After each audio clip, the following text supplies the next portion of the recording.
Hey, everybody on YouTube, what is going on? We're kicking off a brand new week here on the Mighty SOR. And I'll tell you, we're glad to have each and every one of you with us tonight. Thank you for tuning on in as we get ready to kick things off here in just a few minutes with our good guest, Dan Luca, who's up nice and early in the United Kingdom. His hair is looking fantastic. His beard a little scraggly, but that's just the way we like it around here. And we're going to be off and running here momentarily. Let's give a shout out to everyone who's in our chat room so far. In the gold medal position, Race Fan. Taking in the silver is Music Maker. Betty Spaghetti winning the bronze tonight. Hey, Aiden, how you doing? Mad Dog, good to see you. Peace World and Bat Mom, how are you? Gorgeous Bat Mom. Eric with a K, how are you? What's happening? Thanks for coming on in. Hey, Paul Holland and the gorgeous and talented Katie A, good to see you. Chris Jarvis, always a pleasure, my friend. As we continue on, Dave Wadge, welcome to the show, man. Gorgeous and talented Steph Dickey's here, everyone. Make sure you say hello to her. Sassy Sandra will be signing autographs after the show. Devin, how you doing, man? Thank you for joining us. Bigfoot Rob will be signing autographs after the show as well. Line up to the right for gorgeous Steph Dickey or Sassy Sandra, that is, and over to the left for Bigfoot Michigan Rob. John Swan, good to see you. Rooted in sassy sacredness. How are you? Steve Stockton, thanks for coming on in. Anonymous Rex, I did remind me where I got your message, man, because I get a lot of messages and sometimes I forget. Yes, I forget. I'm sorry if I did. Hey, Bug, how are you? Chris Reap, good to see you as well, man. Thanks for coming on in. Princess Denali, the official princess of Spaced Out Radio. Gary the Dutchman, you're Dutch, man. You are Dutch. You make a great beard oil, but man, are you ever Dutch. Let's see here. Where else do we go? Nucker, thanks for coming on in. Cherry Pepsi Mike, how are you? What's going on? And Richard Elmore, good to see you. Nipkinch, welcome back. The gorgeous and talented Kira, thanks for coming on in. Cable Guy Matt's here, everybody. Cable Guy Matt. Remember, you can get your free piece of coaxial cable autographed by Cable Guy Matt. All you got to do is go to our facebook.com/the SOR Vault, get yourself a Spaced Out Radio t-shirt, and boom, you get your free piece of coaxial cable. You cannot buy these in stores, people. You cannot buy these in stores. Cable Guy Matt, he's ready for you. And I saw Cable Guy Matt today. He's a good dude. Yeah. Hey, Awesome Annie, thanks for coming on in. And who else do we got here? Scrolling on down. Richard Elmore, Boz Monster, how are you? Thanks for coming on in. Hope your flight was good coming on in. Not too bumpy. Nucker, again, thank you for joining us. 5,900 buck, good to see you. Hi, Jen A. How you doing, gorgeous? Project Blue Book, good to see you. And Diz1321, welcome to our chat room for the first time. Thank you for joining us. I think we're caught up. Hey, Jeff Garvey, what's going on, man? Thank you for joining us. Let's see here.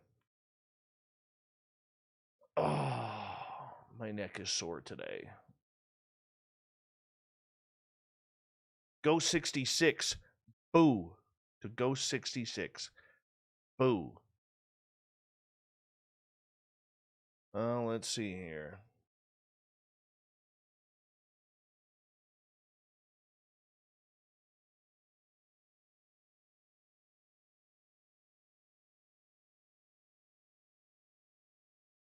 We have about 2 minutes here. Dan Luca is our guest tonight, all the way from the United Kingdom. He's sitting back on his couch, chilling out, relaxing. Yeah, man. I can already tell he's a good dude and our type of people, man. I can already tell. It's going to be a good show tonight. James Smith, good to see you. Thank you for coming on in.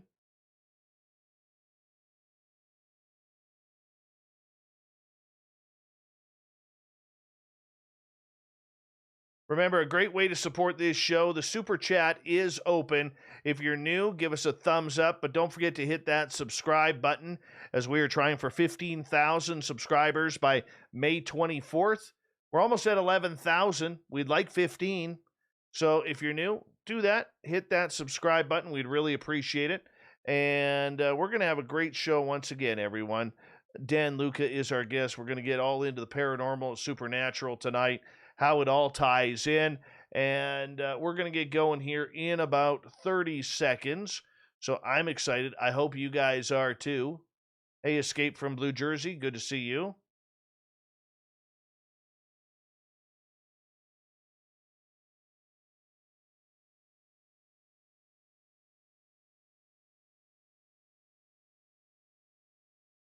Jose, nice to have you here. Here we go, everyone. 5 seconds.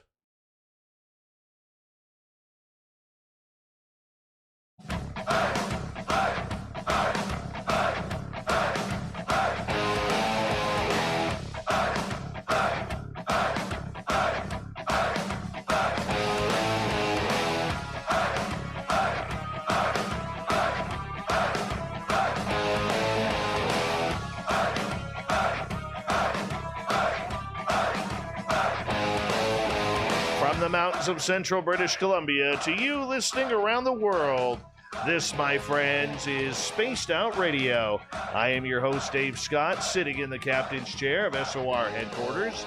We welcome you to tonight's show on our terrestrial affiliates around North America, digitally on TalkStream Live, Revolution Radio, and KPNL. If you want to take a listen to our archives, they are free for you by going to youtube.com/Spaced Out Radio. Just do me the favor, hit that subscribe button. You can follow us on Twitter at Spaced Out Radio and on Instagram, Spaced Out Radio Show. Our website is spacedoutradio.com, where we have a plethora of features for you, including rocking out to Bumblefoot and reading up on Captain Shirk's SOR Newswire. Tonight's show is brought to you by Chive Charities. Help make the world 10% happier by visiting Chive Charities today. You can find them on our website. Dan Luca is a paranormal supernatural researcher from the United Kingdom, so good morning to him. He's also very heavily involved in exposing some of today's biggest conspiracies, turning truth to fiction and fiction to truth. However, it's his own dealings with the unknown that has led Dan down the path of learning about the afterlife, experiences that would scare the socks off of someone who's never dealt with the paranormal. We're going to learn about this very shortly. Then at the bottom of hour number 3, I will bring you the SOR Newswire, brought to you by Paranoia Magazine. Good morning to you, Dan Luca, all the way in the UK. Thank you for staying up late to join us, or getting up early, whatever you decide to choose. We're just glad you're here, my friend. Thank you very much, Dave. And yeah, it's a pleasure to be here, and very much hope to share some interesting information with you about my life experiences, the paranormal, alien encounters, UFOs, and some about my, let's say, for 20 years I practiced a certain meditation. I might share some of that as well. I could use it right now, man. I could use it right now.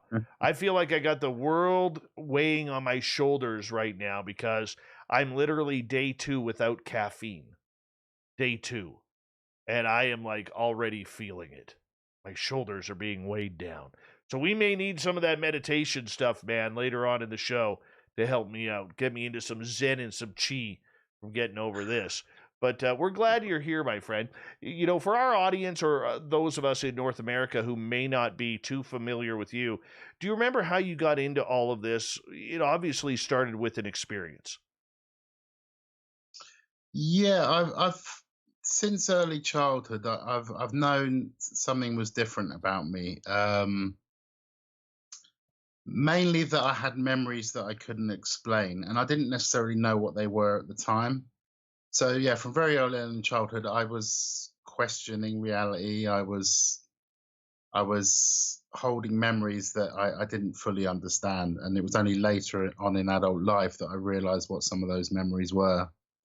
But for the most part, my mind couldn't fathom why they were there or how they got there. Was it ghosts or was it aliens that first came and got you into searching for the unknown? Well, one of the strange things that used to happen to me, I was living in London at the time, so I've got quite a good recollection up until, so I was in London until about the age of 11. And from about 9 to 11, I started having a lot of out of body experiences. So I would be in my bedroom falling asleep, and then later on during the evening, I would have out of body experiences and go off there. I even went to America out of body and go off various places. Now, the strange thing was, every now and again, about sort of seven out of 10 times that this would happen, because it used to happen a lot.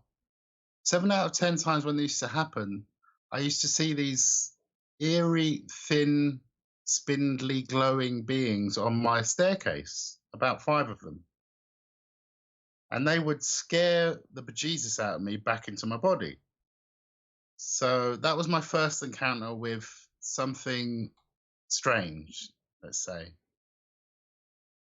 And I remember when the internet first came out that I tried to look up these beings, but I mean, if someone can, if any of your listeners can tell me what they are, but they nearly always used to be there. And as a result, when they weren't there, I would go off out of body and just kind of traveling around the world out of body.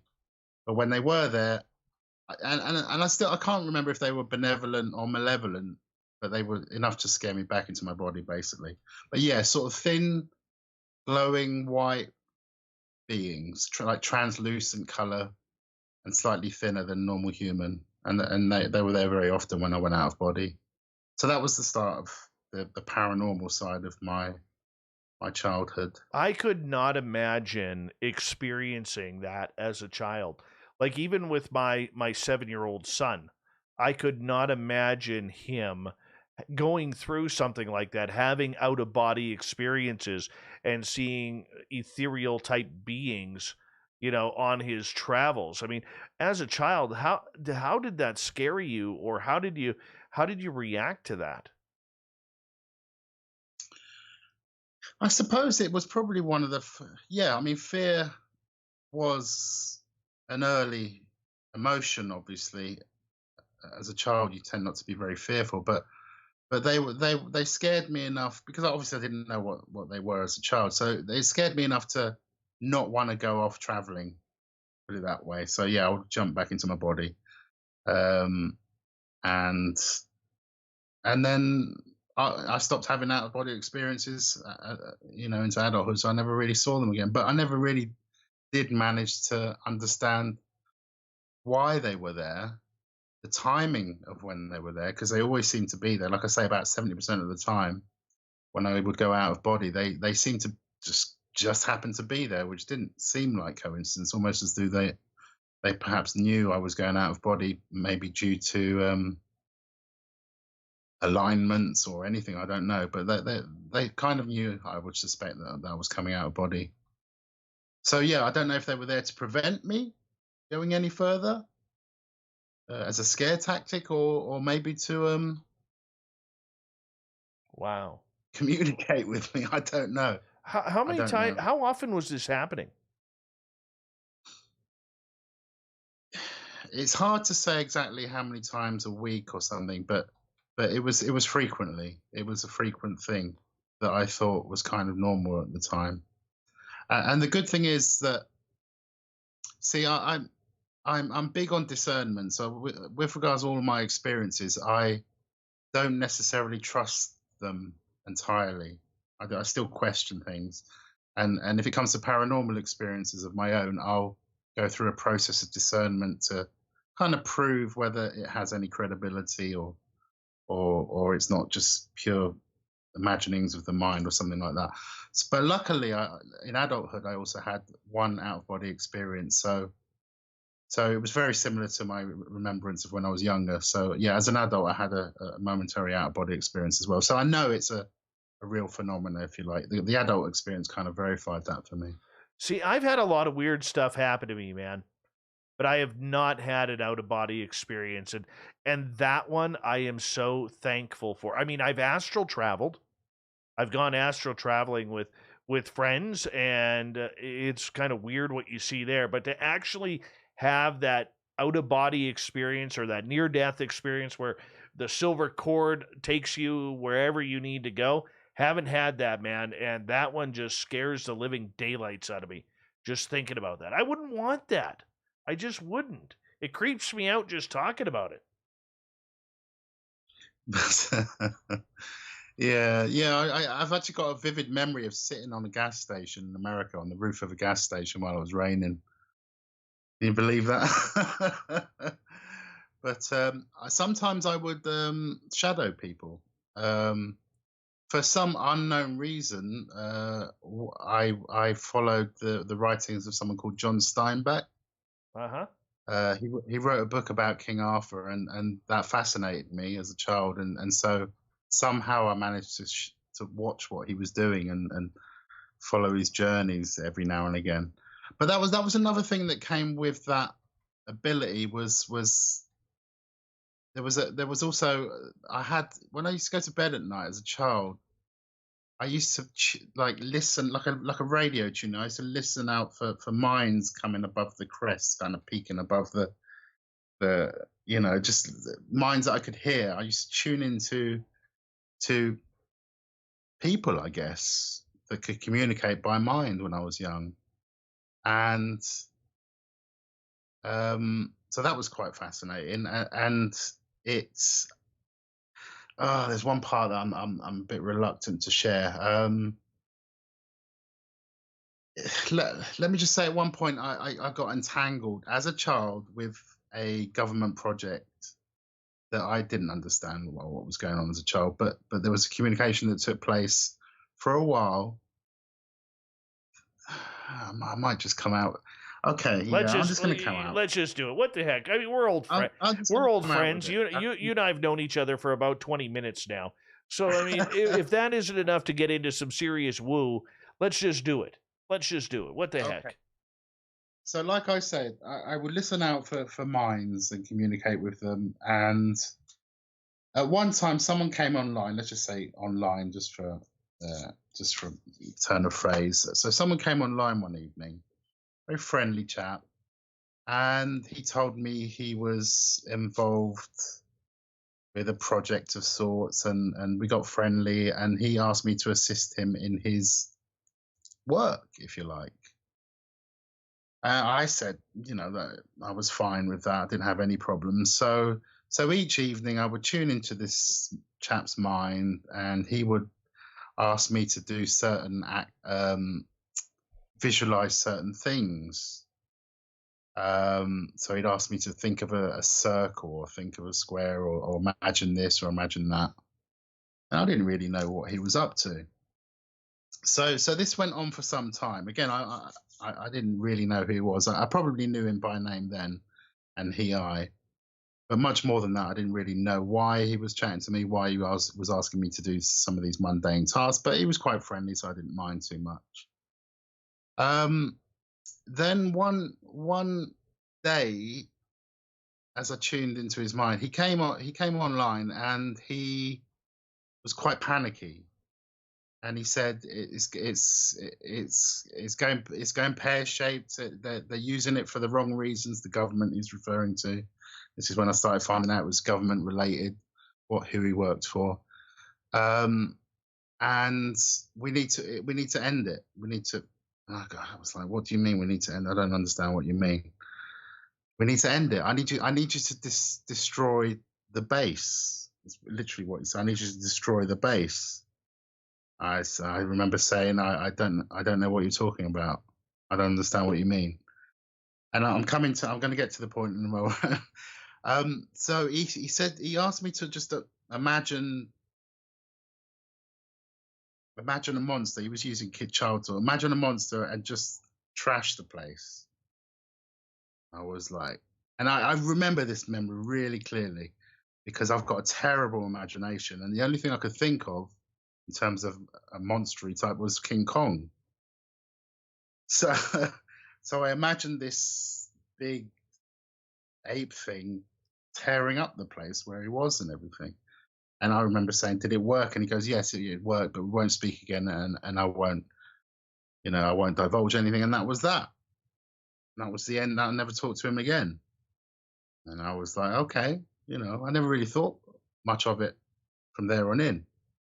It was only later in adulthood that I realized exactly who I was talking with, and that was, I don't know if you or some of your listeners have heard, it's something called the Montauk Project. Okay, now for those familiar with the story, in the Montauk Project, they have the base was destroyed by something that they call, was it Bigfoot or Big Junior, or I can't remember the exact name. But there was a creature that destroyed their base that just came out of nowhere. Apparently, that's how the story goes. So when I read that story, I think it's Al Bielek was the one who told the story about the Montauk chair and the Montauk Project. As soon as I read that story, as soon as I read the story about this ape thing trashing the place, I realized that the person I was communicating was in the Montauk chair, which was an amplification. It was like a mind amplification device. So that was a strange experience, and I'm 100% sure that's exactly who I was talking to. Was the person There were two people, Al Bielek, and there was one other person that used the chair. I can't recall his name.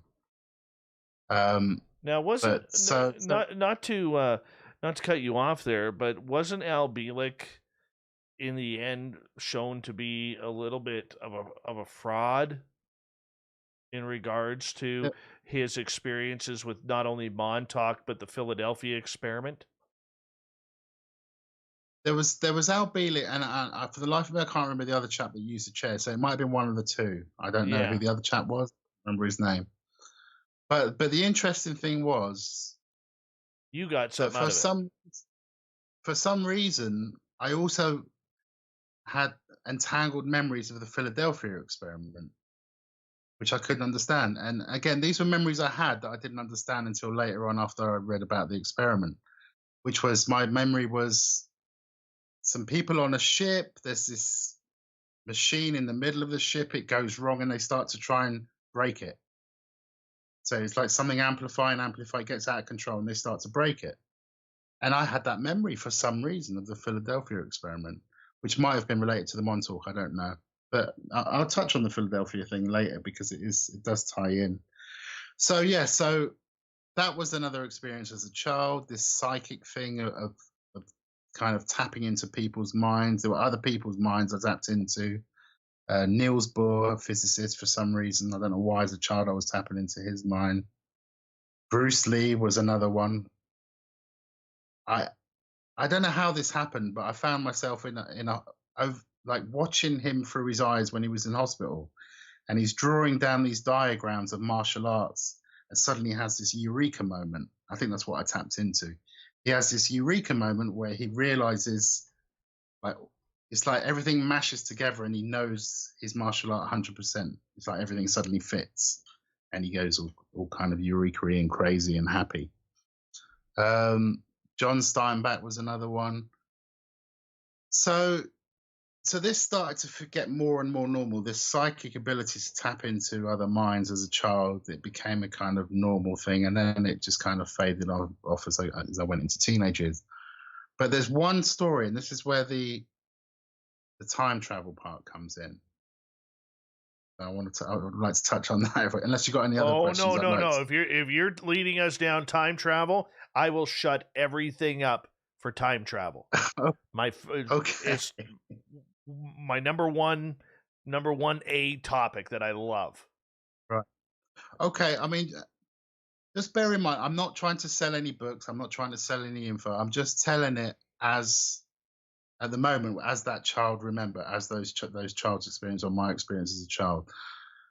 You know, like I said earlier, I have a high level of discernment, so I won't just believe anything I see or hear or experience. I do filter things.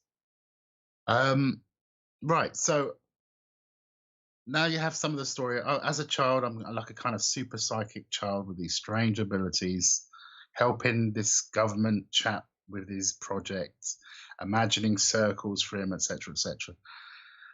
Going back to the out of body experience, one particular evening, something appeared in my bedroom, and I can only describe it as a portal. This round, so I had a fairly small bedroom, and my window overlooked the garden. So it appeared in between me the window and the garden. This round purplish circle thing just kind of swirling around. And I thought that, and I assume I was out of body. I don't know for sure, but I assume I was out of body when I saw it. And the thing that fascinated, obviously I found it fascinating itself because it was quite beautiful, but what fascinated me more is I could hear fireworks through it, from it. Now, as you can imagine, as a child, fireworks are quite appealing. So I could hear these fireworks through it, and I remember umming and ahhing as to whether to go through it. Somehow I knew I could go. Because the sound was coming from it, I guess I could go into it. I just kind of assumed. So lo and behold, because of the fireworks, probably if it wasn't for the fireworks, I wouldn't have gone through it, but I went into this strange portal thing. Now, on its own, that's not enough for me to believe it was a real event. Now, what happens afterwards is where it gets interesting. I go through this portal and I find myself at the other end in a kind of town square. In this town square is a department store. In that department store is an escalator. So that's the first thing I see. So I walk into this department store and I go up the escalator. And this was in about, when this experience would have happened, it would have been about 1980, let's say. I go up the escalator and in front of me, bear in mind this is 1980, is a console with a Game Boy on it. I go up to the Game Boy console and I start playing on it. Now, the Game Boy hadn't been invented yet. This is how I know. You see where I'm going? Hadn't been invented yet. So I'm playing on a thing that hasn't even been invented yet. I think we had, not even the ZX81 was out, which is one of the first personal computers. So this is way before personal computing. So I play on this game station. I'm fascinated by it. I go back down the escalator, cross the road, and across the other side of the road is a train station. I walk to the train station. I sit on a bench in the train station and I hear fireworks. I then get off the seat and I get onto a train. And then it just ends. That's all I can remember is the experience. So when I come out of it and when I wake up and come round, I remember actually thinking if I could invent the Game Boy.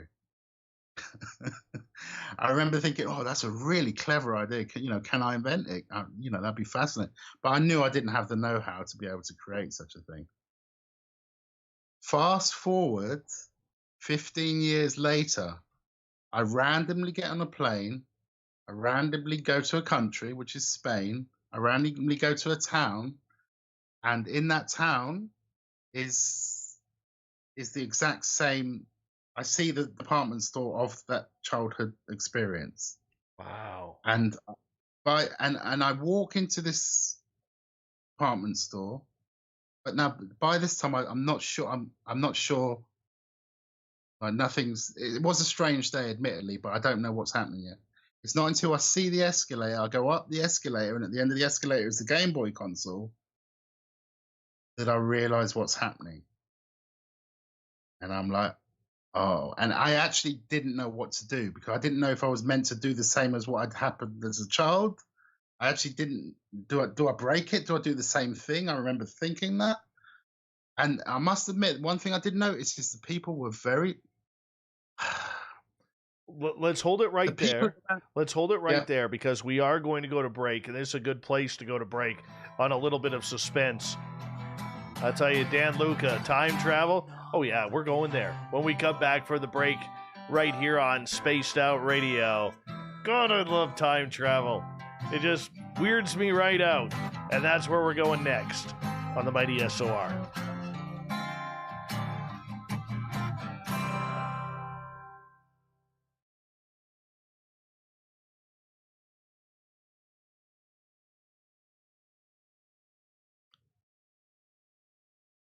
Dude, that's some serious shit right there. Serious stuff. Oh, there's more. There's more. Oh, yeah. Time travel. This is why I'm not I never used to believe physical time travel. I still don't. I'm not 100% physical time travel is possible. I think I was out of body for sure. So, as far as my own experience, conscious time travel is a real thing because I've experienced it. There's no way. There's absolutely no. It was like an overlay and the exact same thing, one over the other, the exact same day. And the only reason I trust it is because the Game Boy hadn't been invented. Yeah, it hadn't been Damn. invented. So so I was seeing something that hadn't been invented yet, and everything was exactly the same. It was exactly the same experience, 100%. It's good stuff, man. It's good stuff. It gets weirder though. Oh, bring that woo, man. Bring that woo. I love it.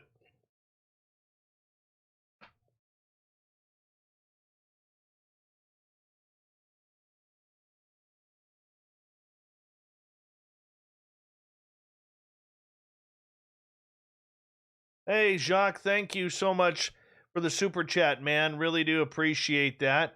And Bigfoot Rob, you are way too kind again, my brother. Way too kind. Thank you so much for making that happen, man. Way too kind.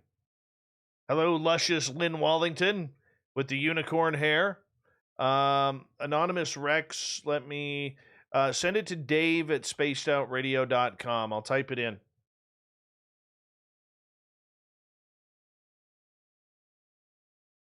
There you go. Send it there. Adam Hill, where you been hiding lately? How do you kill crabs in your beard? Asking for a friend. I use Mighty Moose beard oil. That's how I do it. Mighty Moose beard oil. You know? That's what I do. Boss, your ass looks huge tonight. PC Blob, thank you for coming to our chat room.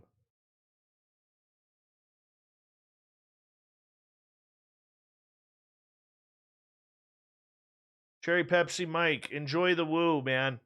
Enjoy the woo. You're running in sixth gear when we need you down in like third right now, man.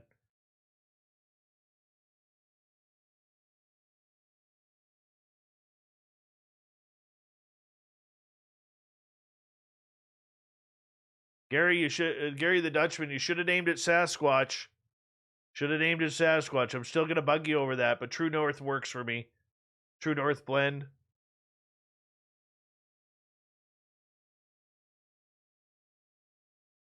I hope it soothes the nostrils.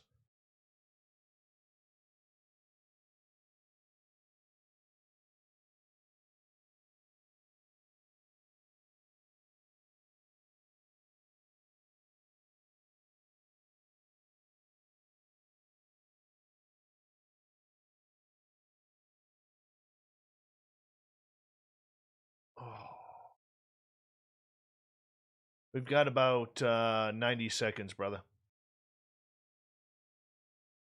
My beverage of choice tonight, by the way, is orange juice with pulp. Hi, Shar. Hey, Ross. How you doing, man? Yes, orange juice with pulp tonight. Because I like the pulp. This is day 2 without an ice cap. Day 2 without an ice cap.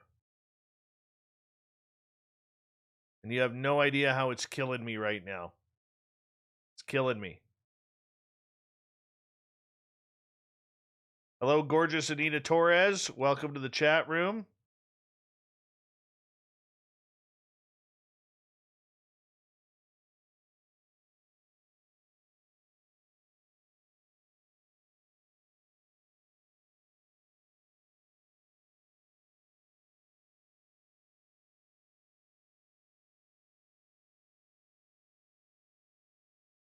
All right, man. We got about 30 seconds. Danny? Okay. And I want to remind you that a great way to support this show is hit that thumbs up. If you are new here, do us the favor and hit that subscribe button as we try to get to 15,000 listeners. and subscribers by May 24th. And we can do it with your help if you don't mind. So make sure you do that. We're going to get rolling here in about 5 seconds' time. So sit back, relax, enjoy the woo. Hey, Adam. Hey, Shelly. Good to have you here. Here we go.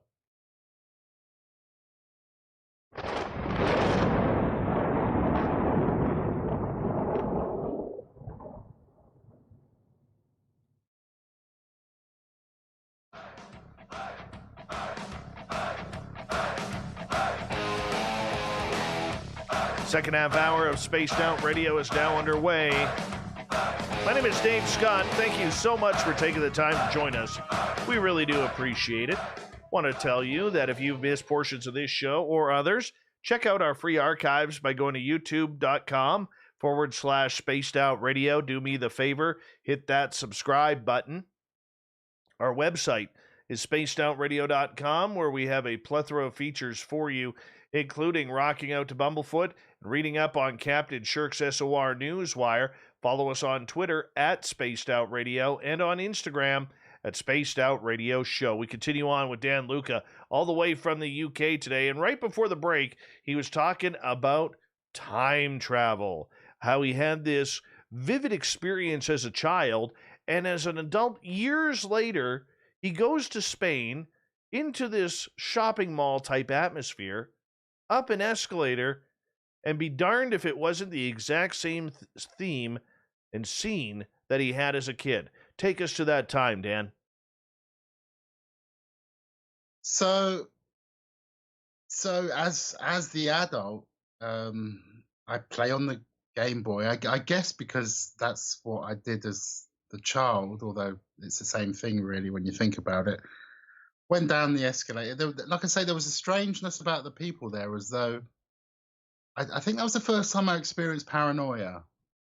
I didn't really even know what the word was, but I was paranoid about the people around me for some reason. I don't know why.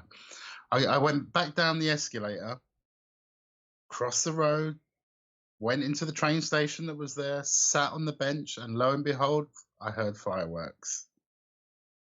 Got up off the bench, went onto the train, and I can't remember where I went after that. I think I went on a journey somewhere.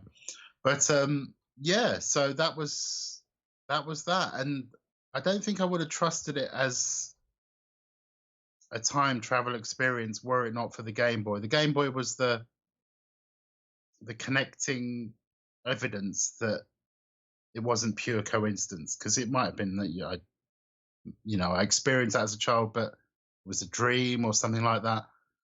But the Game Boy showed me that it was an actual wormhole time travel experience. That the thing that appeared in my bedroom was the end of a wormhole.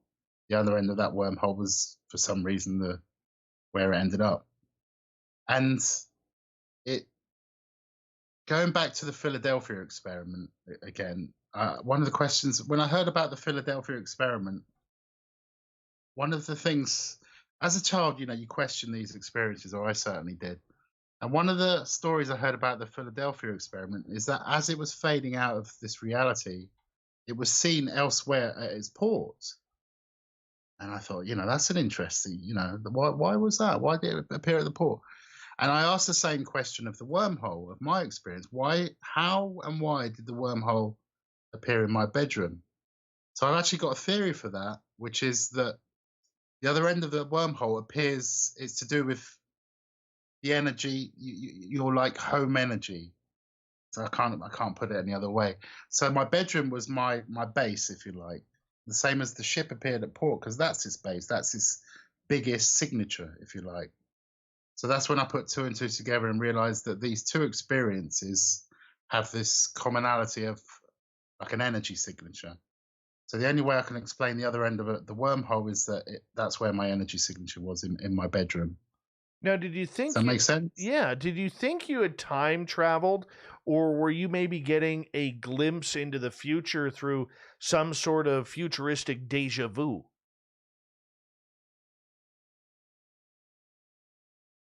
I'd say it was because I went into the portal. I have to assume it was a wormhole, for that reason.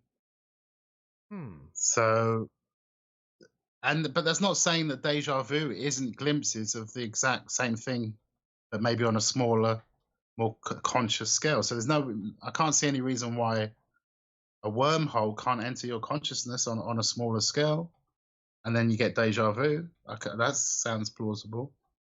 And I've certainly had deja vus, but again, it's quite hard to explain whether they are. I suppose the question is, are we seeing glimpses of the future in our dreams? Because that's, one of the potential places that we can pre-see a future experience, I guess. Oh, don't even tell me that. Like 3 weeks ago, my friend, or 2 weeks ago, whatever it was, I had one of the worst dreams in my life where I actually, I hate water. I do. Outside of the shower or a swimming pool, I hate water. And I actually had a dream that was so vivid that it scared the daylights out of me. And it gave me literally an anxiety attack for like 4 or 5 days where I was given like a sea burial. And I was thrown in the water. I know it was a lake. I know it was fresh water. And I recall my eyes being open, my soul in my body, and I'm watching myself sink as the light from above the water gets smaller and smaller and smaller. And I'm trying to kick my legs and kick my arms and, trying to swim to the top to breathe. And then I'm like, you can't do that. You're dead. You're dead, man. Like, and then I started thinking, like, why am I in my body, man? Like, isn't the soul supposed to move? And I recall feeling my back hitting the ground, my final resting place. And here I am staring up at this light. And I am hoping, man, that isn't something that is a precursor. Really hoping, because that one scared me. I'm not going to lie, Dan. That one scared me because my soul didn't leave the body. It's funny. I mean, and that's that. Yeah, I hope so too for your sake that doesn't manifest. But the whole realm of dreams, we know so little about it, and the hardest thing to verify with regards to dreams is whether they're meanderings of the mind. What you've done during the day and how you can solve solutions and puzzles or work problems. And I think that does happen. So I think there are different levels of dreams. The one level being symbolic. In other words, you'll see symbols. So losing your teeth would be a sign of insecurity, and so kind of inner workings, if you like. But I've had many dreams where I'm not convinced I could conjure up that domain. The things that happen seem so meaningful, and I've seen patterns in dreams where like for example, like a circuit. I've been in dreams involved where there's a circuit of people doing their own particular thing, and I've come along and I've disrupted the circuit, and they start the characters start reacting a certain way, and so I do see patterns in dreams, um, and I wish I knew more about what we're tapping into when we enter these dream worlds, because it's a mystery, but at the same time it's meaningful. Well, it could be. It could be. So, do you think you walked into a portal then as a child to watch that? And did you see Yes. were you living this in first person, or did you see yourself actually doing this? Yeah, so yeah, through my eyes, as though I was in body, but I'm not. I don't think I was in body, because I'd have had to climb on the windowsill. I'm just not convinced I was in body. It doesn't seem possible for me if I was in physical body. I think because of the likelihood that and the occurrences of my out of body experiences, I'm more convinced that it was a non-physical thing. And yeah, yes, it was a portal, I believe, because I heard the fireworks through it. So the sound traveled through it. So yes, I think it was a portal. It was a wormhole, in other words. Absolutely. Was this the first time this had happened, and has it happened again?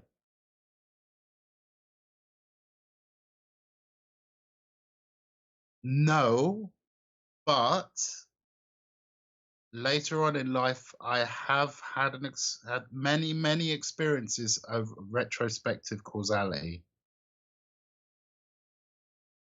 So that is kind of like a time anomaly, if you might say. But a time travel experience, no, no, that was the first and only time. Wow. And the biggest question I had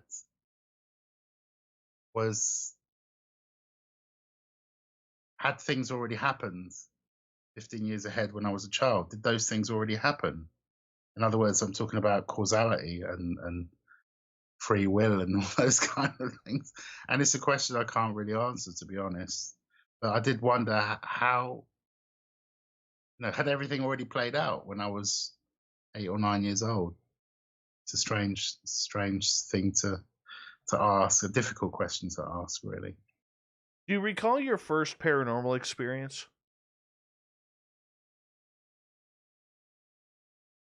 I think it would have to be the out of body seeing those strange creatures in my hallway. I think that definitely that. Earlier than that, no.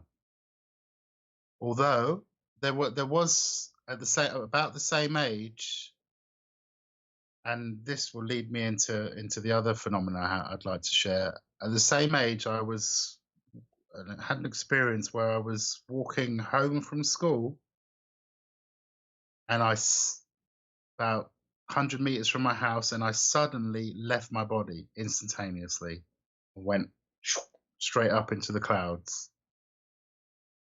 And this is where it gets strange. I'm suddenly not myself, and I'm conversing with someone else about this life of mine.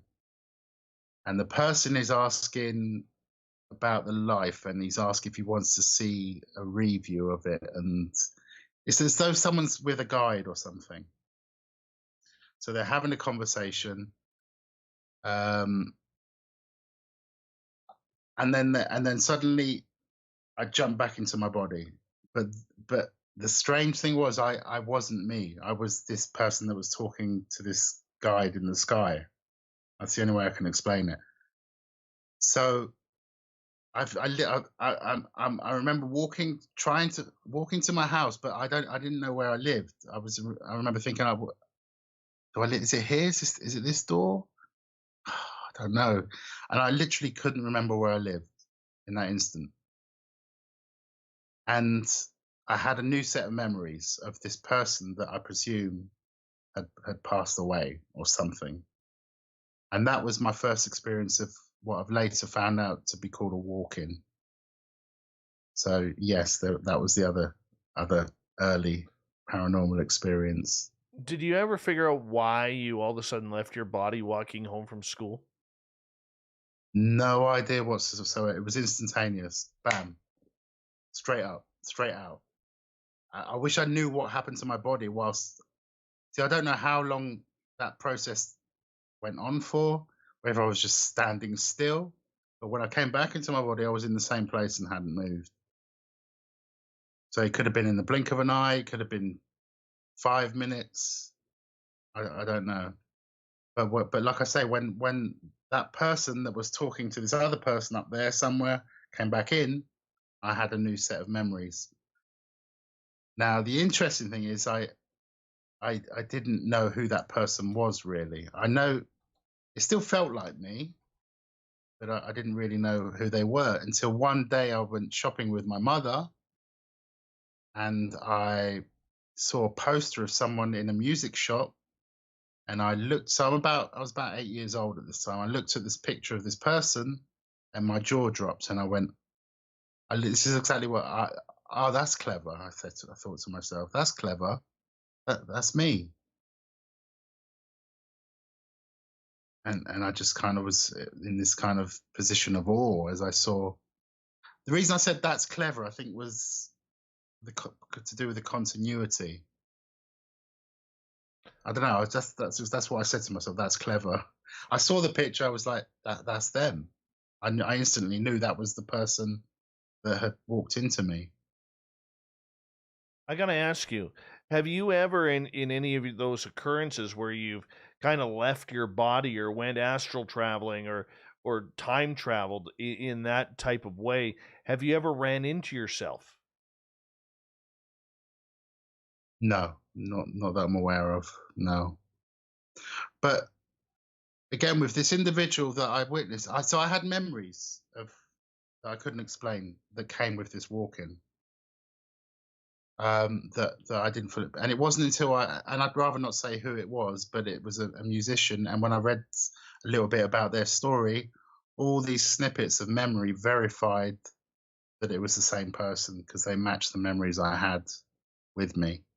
If that makes sense. Now, I don't know if that person's an extension of me or part of the same soul group. I don't even know why they entered my body. I have no idea whatsoever. But the only thing I can presume is I believe in a thing called soul groups. So I believe there's a possibility I'm part of the same soul group of this person. Because as you, yeah, I'll down the line as I share more of the story I'd like to share, you'll understand what I mean by soul groups, because I have a lot of memories going back and back and back and back and back and back. And part of the reason why I have some of these memories is to do with this individual that entered my body. Now, one of the memories I have of that individual is he was in a hammock one evening. I'm not sure if it was on a beach or near the coast somewhere. He was in a hammock and the Holy Spirit entered him. That's the only thing I can describe it. The Holy Spirit or the Holy Ghost. And he knew, it's a really clear memory, and he knew it was entering in him. He knew it was coming. And when it hit him, like a thump in the chest, it came with memories. A lot. It's like a download. And for some reason, those memories got absorbed by my own memories as well. So I remember that experience. I remember many of his experiences. I remember his passing away, or before his passing away, saying goodbye to his wife, all these things. But that was the other thing I need to mention because it becomes relevant later. And so as a result, I have a memory that goes back all the way to the Big Bang and before. And I'm not joking. I know some people are going to find that unbelievable. And I don't know why I have those memories, but I need to share them because I have them and they feel like real memories. And that's the big woo woo that I'd like to share. And I know it's strange to the listeners, and I know that you're like thinking, "Oh my God, seriously?"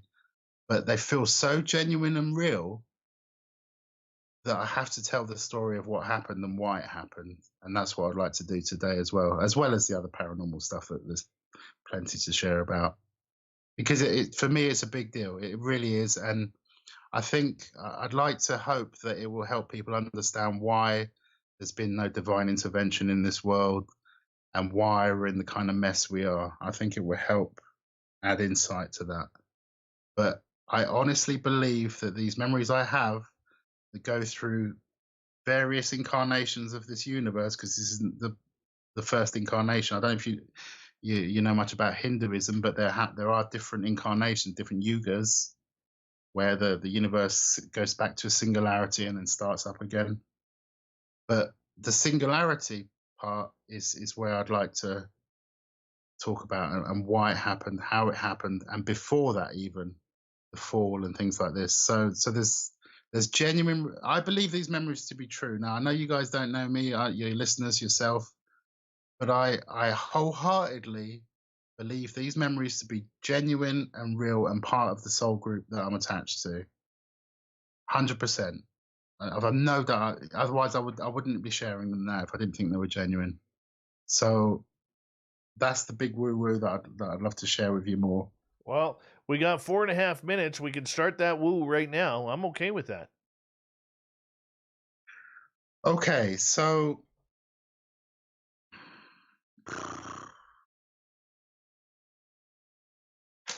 to be able to explain what happened at the Big Bang, I have to explain these snippets of memory. They're not. Some of them aren't entire, and some of them are longer than others. So I'm going to rewind all the way back to before what caused the Big Bang. Okay. Now I'm lucky enough to have a few seconds of memory of See, this is really hard to. It's really because I don't want people to think, "Oh my god, he's completely off the charts." I really don't. But I've a memory of what I guess we call heaven. Yeah, Okay.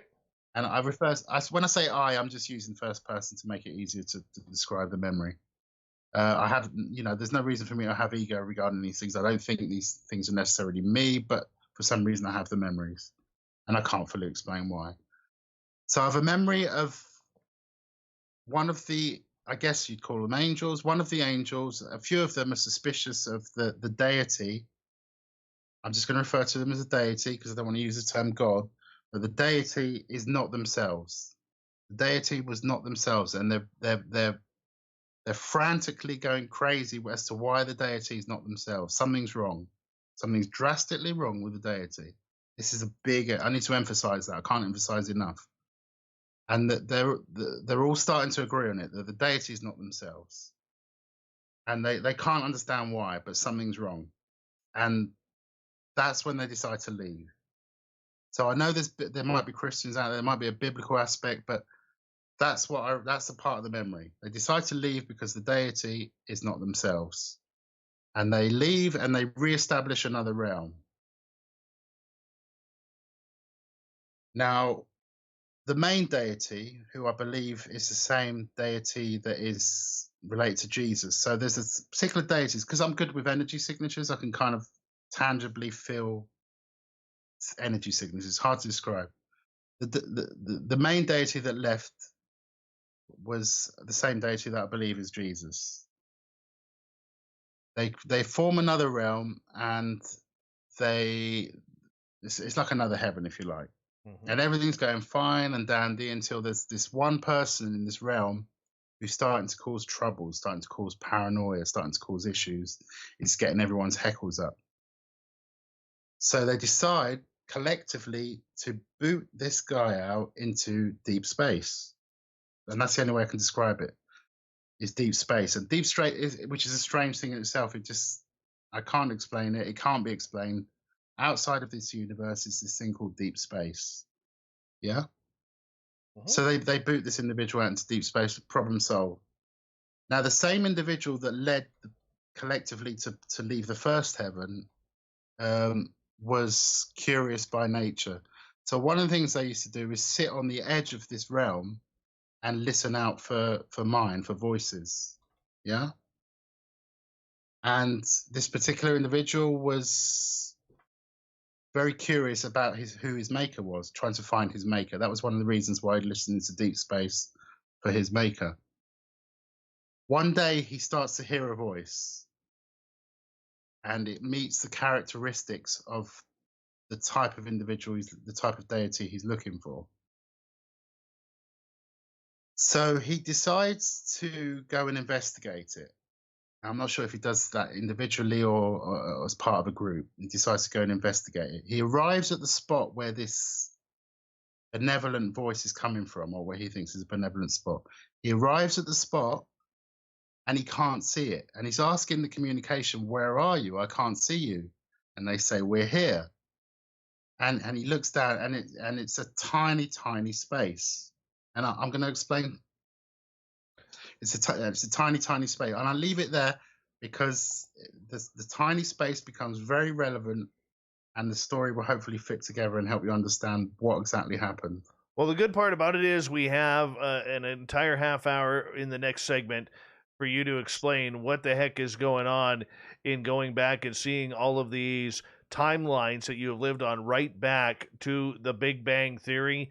And you can recall that, as woo as it sounds, sometimes we have to hear this in order to try and learn that these weird spirits or entities on the other side can take us wherever they want us to go and let us see what they want us to see.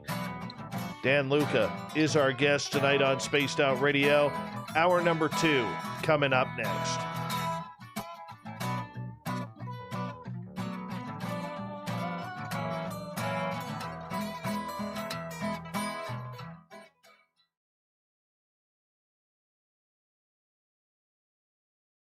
All right, my friend, I'm just going to run my dogs outside. I'll be right back, okay? Your mic's on mute. Okay, yeah, no worries. I'll be right I'm back. just saying this is really hard to talk about. It's out there. Oh, dude, we're gonna get out there. I want to hear this, man.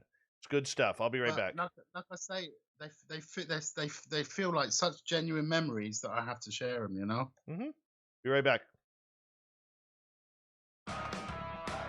Get your horns up with me on Spaced Out Radio. This is Ron Bumblefoot Thal. Come tune into SOR where you can hear me rock out with Little Brother Is Watching, the official theme song of Spaced Out Radio. And then come on over to bumblefoot.com where you can find out about my tour schedule, my music, and everything else. Bumblefoot.com keeps you up to date on what I'm doing and the best way to stay in touch with my music and music camps. Sign up for my newsletter at bumblefoot.com and remember, Little Brother Is Watching.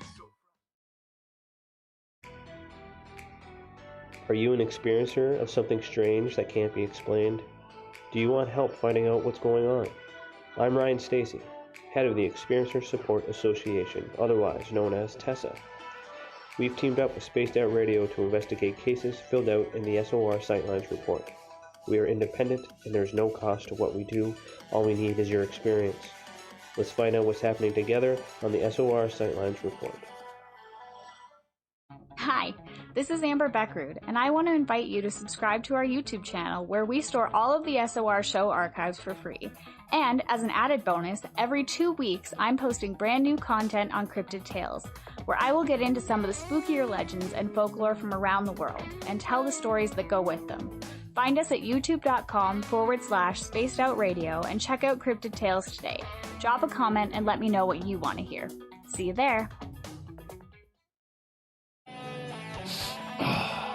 I'm feeling a little spicy tonight. What to do? What to do? Why not get Bumblefuck? 4 million Scoville units of pure hard rock. Bumblefoot hot sauces come in 3 flavors. The burning Bumble. Tone it down a bit with Bumblicious and throw the sauce on everything. Spice it up. Bumble me, baby. Bumblefoot hot sauce. Get it today at kajans.com. Hello, space travelers. It's me again, Carl. Don't forget to join the Space Travelers Club for just $5 a month and follow Spaced Out Radio on Twitter at Spaced Out Radio. Our Instagram, Dave Scott SOR. Our Facebook page is Spaced Out Radio Show. Our archives are free at youtube.com/Spaced Out Radio. Come woo it up with Spaced Out Radio today. Bye! For the price of 1 cup of coffee a month, you can become an SOR Space Traveler. The Space Travelers Club is a place where you can interact with other listeners, either live during the show or on our great forum. We want your stories, pictures, comments, and ideas. You'll get live video streams, exclusive content, and be a part of our newsletter. Stay in touch with everything SOR. The Space Travelers Club is just $5 a month at spacedoutradio.com.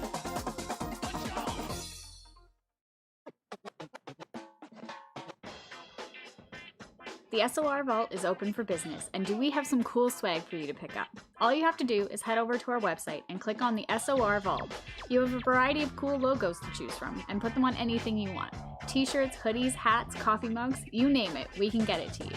So do your shopping by supporting the store you love. Get your Spaced Out Radio swag at the SOR Vault today.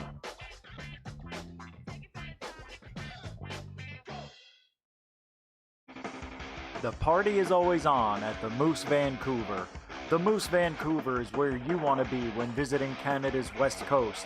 Open until 2 a.m. nightly, the Moose cranks up the rock while serving some of the best rated food in the city. The menu starts at $6.95. Why party anywhere else in Vancouver when the Moose is right there? Get your horns up and rock with the Moose, the official party bar of Spaced Out Radio. Hey space travelers, this is John Resig, founder of the Chive and Chive Charities. If you know anything about our website, you know we like to do things a little differently. We're not some faceless organization collecting money for a nebulous cause. Our donor dollars go directly toward life. All right, I'm back, my friend. We've got just over 90 seconds. Hey, Sinzabil, how you doing? John Doe, good to have you here.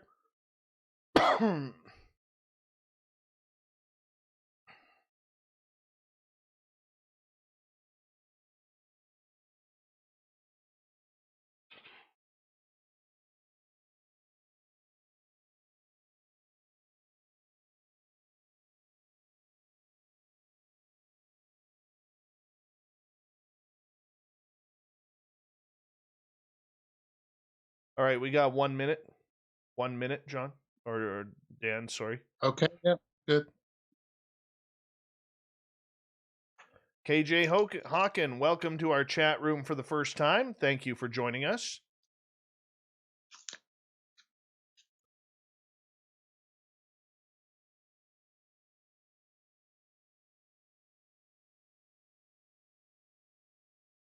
Justin Goodearth, good to have you here. I think Justin, the other Justin's here too, so that's kind of cool. All right, big thank you to Jacques and to Bigfoot Rob for the amazing super chats tonight. Thank you so much for supporting us on this show, and thank you to everybody who's new tuning on in. Don't forget to give us a thumbs up. Don't forget, if you're brand new, hit that subscribe button. We'd love to add you to the list and ring that bell so you know when our shows are coming. Here we go in 4 seconds.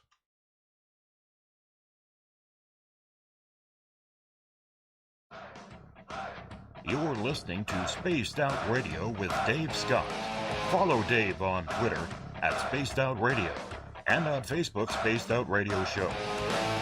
Hour number 2 of Spaced Out Radio is underway tonight. Thank you so much for joining us. We really do appreciate you taking the time to tune us on in. We welcome back everyone listening in on our terrestrial affiliates around North America, digitally on TalkStream Live, Revolution Radio, and KPNL. If you want to take a listen to our archives, they are free for you at youtube.com/Spaced Out Radio. Just do old Davey the favor, hit that subscribe button. The Desert Clam has set the password for tonight in the SOR Space Travelers Club. Fantasticate. Fantasticate is your password. Use it wisely, Space Travelers, as the Clam sets a password each and every night right here on Spaced Out Radio. Our website is spacedoutradio.com, where we have a plethora of features for you, including rocking out to Bumblefoot and reading up on Captain Shirk's SOR Newswire. Follow us on Twitter at Spaced Out Radio and on Instagram at Spaced Out Radio Show. We continue on tonight with Dan Luca, joining us all the way from the United Kingdom about his strange stories about recalling past lives. And right before the break, we were talking about these, almost like these wormholes he'd been traveling through, with an amazing experience, taking him right on back. Dan, welcome back to the show. Thank you, Dave. Yeah, good to be back. Now, just before I start again, I'm not religious in the slightest. I do read certain excerpts of the Bible now and again, but I'm not religious. However, these memories are first-person memories, as though they are my own, as though you were experiencing them as yourself. One other thing I failed to mention is, in addition to this walking experience that I had, I do have a lot of past life memory as well. So I can remember about 10 past lifetimes, not just as a human, but also animal life as well. And again, these are first person memories that, I've not gone to see anyone to try and put me in a hypnosis or anything. Some of them are just mundane lives, not particularly successful. Some are better than others, but again, so I've got a lot of past life memory as well. But these pre-Big Bang memories, they feel very real and experiential. So yes, but I really, it is hard to share because they are so out there, literally. But I believe them to be real, absolutely, 100% real. And I can't emphasize that enough.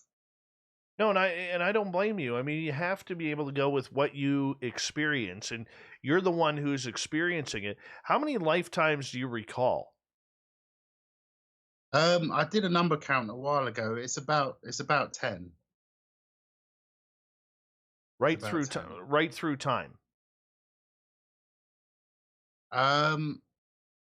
No, it's more. See, it's hard because I'm entangled with these other memories, so it's hard to tell which are mine, which are revisitations. Because one thing I'm aware of is that during death, I was often offered the opportunity to, I think they call it the Akashic Records. I'm assuming that's what it is. But I'm offered the opportunity to recall certain lives, whether they're my lives or not, I don't know. So that can muddle things a little bit as to which ones are mine and which are not with regards to past life one. So some of the I can kind of tell which ones are my lives and which were maybe revisitations. For example, I remember being a Frenchman, an Indian. There's a guy called Carlos Castaneda, which I have memories of as well, and I don't understand why. But I've got a whole trail of his memories. I can't explain why. I remember, this isn't going to sound very nice, but I remember committing suicide when I was an American in one lifetime. Another lifetime, I remember. At the signing of the Declaration, there was a stranger who persuaded them to sign the Declaration. I have memory of him. I can't explain why, but I have memories of it. Have you ever talked to your own spirit guides or any other ethereal beings about what this is all about, what this means? I haven't, no, because to me that would be no, I haven't. All that you see, I did practice in meditation for 20 years, and in itself that was a language in itself, and I guess I had certain answers through that. One of the answers I had was that there's a language that exists out there that flows in and out of everything and nature that is connected to love, is a language of love. And it encompasses many things like exploration, desire, curiosity, holiness, holy moments. It's hard to explain, but there are many things that are holy in this life that we should be protecting. Freedom is an essential part of that, because without freedom, you can't evolve as a human being. And that's what's being inhibited at the moment. And that's really tragic. Oh, that would be a whole different length of shows right there, my friend. Be a whole different length of shows. If I can certainly touch on the meditation I discovered was very, very powerful indeed. But I'd like to come back to the where we're finished off at the last segment. Go right ahead. So this individual, whom I believe is the same spirit as Jesus, and like I said, I'm not religious. I'm not trying to push any agenda here. I'm just telling it as recalling it as the memory is. They arrive at the spot where the communication took place, and they basically said, "Yeah, I'm here." And he says, "Where are you?" And the space he's looking at is a tiny space, and they say, "Come in." He's like, "You sure?" "Yeah, come in." So he enters the space. This is where it gets interesting. He enters the space and he realizes it's not everything as it should be. It's tangibly, the only way I can describe it, he experiences it, is tangibly icky, tangibly yuck. Is the only way I can explain. And so or evil could be the same thing, basically evil. And upon realizing that, he decides to, the only way I can describe it, he decides to explode, to get out of it, or just he decides to explode. Now, one of the things I couldn't understand with regards to the Big Bang Theory, because I've tried to piece this together in my own time, is, in my opinion, something doesn't just come from nothing. So one of the things the physicists say is just Big Bang. They're right in that it came from an infinitesimal small space, but something doesn't come from nothing. Now, I was fortunate enough to have a friend who worked with Buckminster Fuller. I'm not sure if you're familiar with him. He worked on something called the buckyball. Quite a genius of a physicist. And I remember asking my friend about this problem. How can you have something coming from nothing? And I said to him, look, what if it was an inverse space that we're talking about? And then he said, well, yeah, that's possible. If you've got higher dimensions going into lower dimensions, the lower dimensions have to balance out. And each dimension that drops, they have to give off energy. You get, to create balance. So that's when it started to make sense what exactly happened. So my theory as to the Big Bang is that a higher dimensional being entered an inverse dimensional space. Now, for there to be balance, now if you look at our reality, everything's about balance, whether you've got molecules balance, elements balance. If they imbalance, you get a phenomena and they have to balance again. So you have electrons or photons being released until you get balance again. So if you imagine that in terms of dimensions, you've got, let's say, for argument's sake, you've got a plus 6 dimensional being or going into a minus 6 dimensional space. It was an inverse space. I'm convinced of that now. Then as the dimensions collapse, so your fifth dimension collapses, minus 6 collapses to minus 5, there's a release of energy. Minus 4, minus 4 again, plus 4, a release of energy.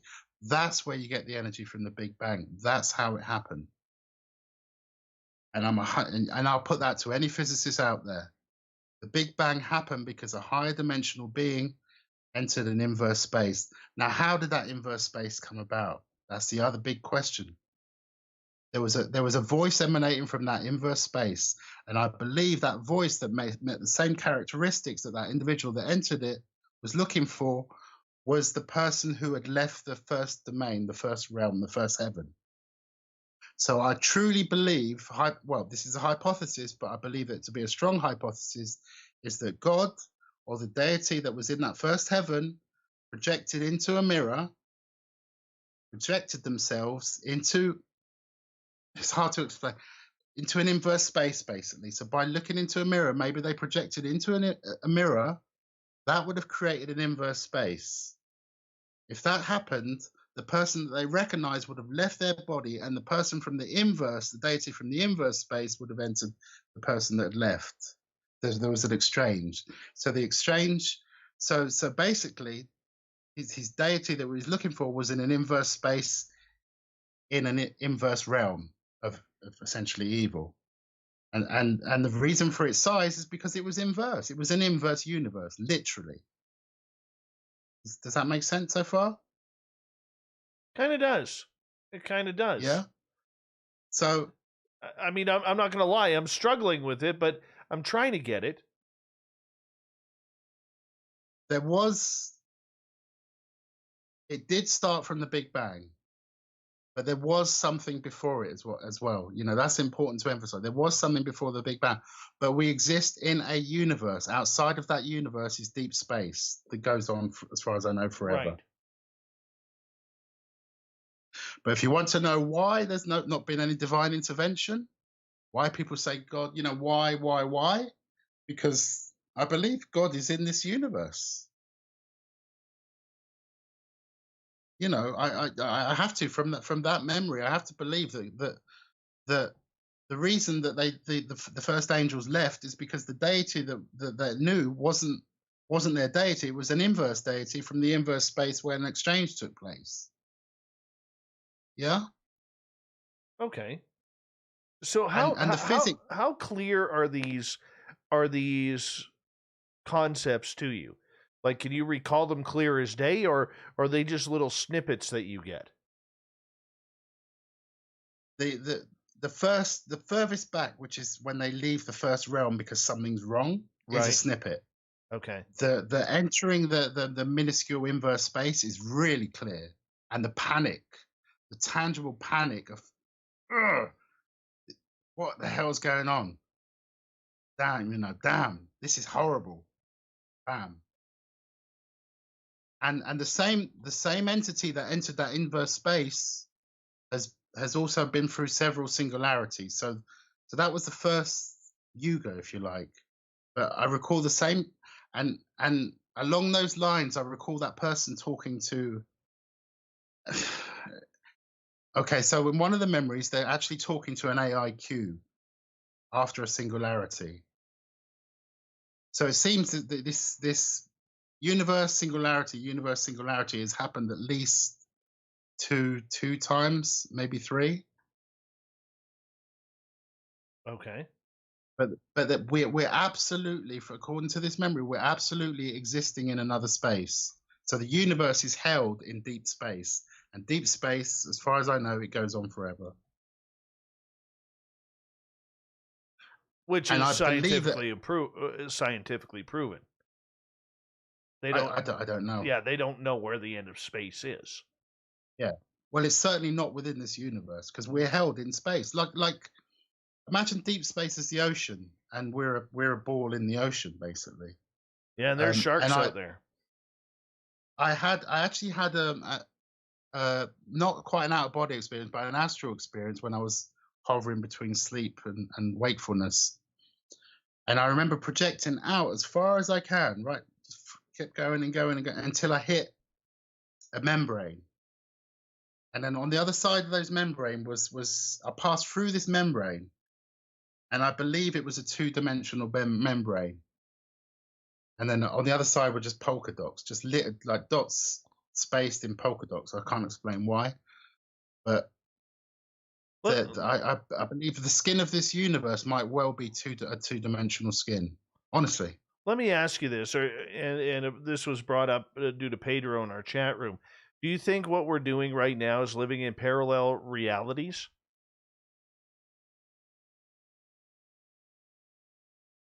I have a memory of 2012 endings, so there's parallel timelines. Mm-hmm. Parallel realities. It's hard to. I'm not quite sure what you mean by parallel realities. Well, let's go down the timelines, because a lot of other people have seen timelines, and I happen to have a question in regards to like ghosts and paranormal experiences, where I'm really starting to wonder whether or not there are really ghosts out there, that there are ghosts out there, but they're on a different timeline and they're not dead where they are.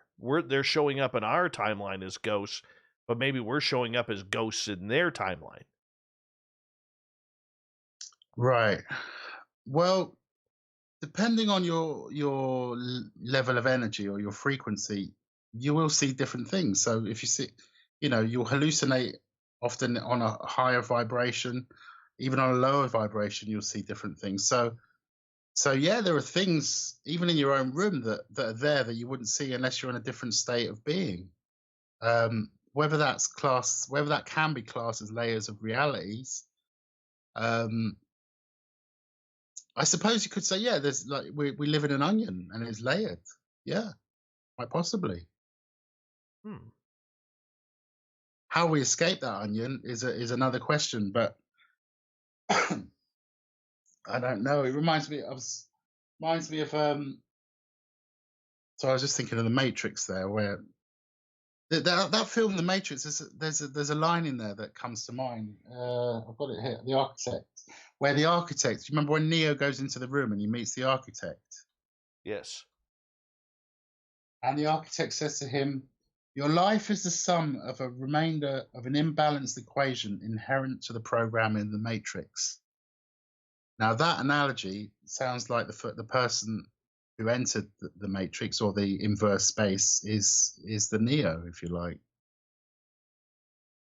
He's the imbalance, if you wouldn't call it that.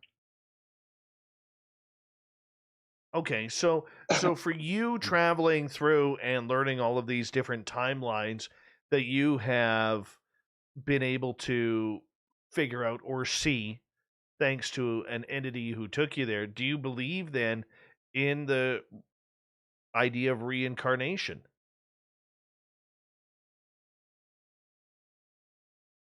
I think that's all everyone's been doing, because we're in a universe, so we've been incarnated in the same universe, be it Earth or other places, since that first Big Bang. So where do the souls go, in your opinion, when they leave here? They don't immediately turn around. They get recycled. They get recycled, and I've a recollection of going through the process. I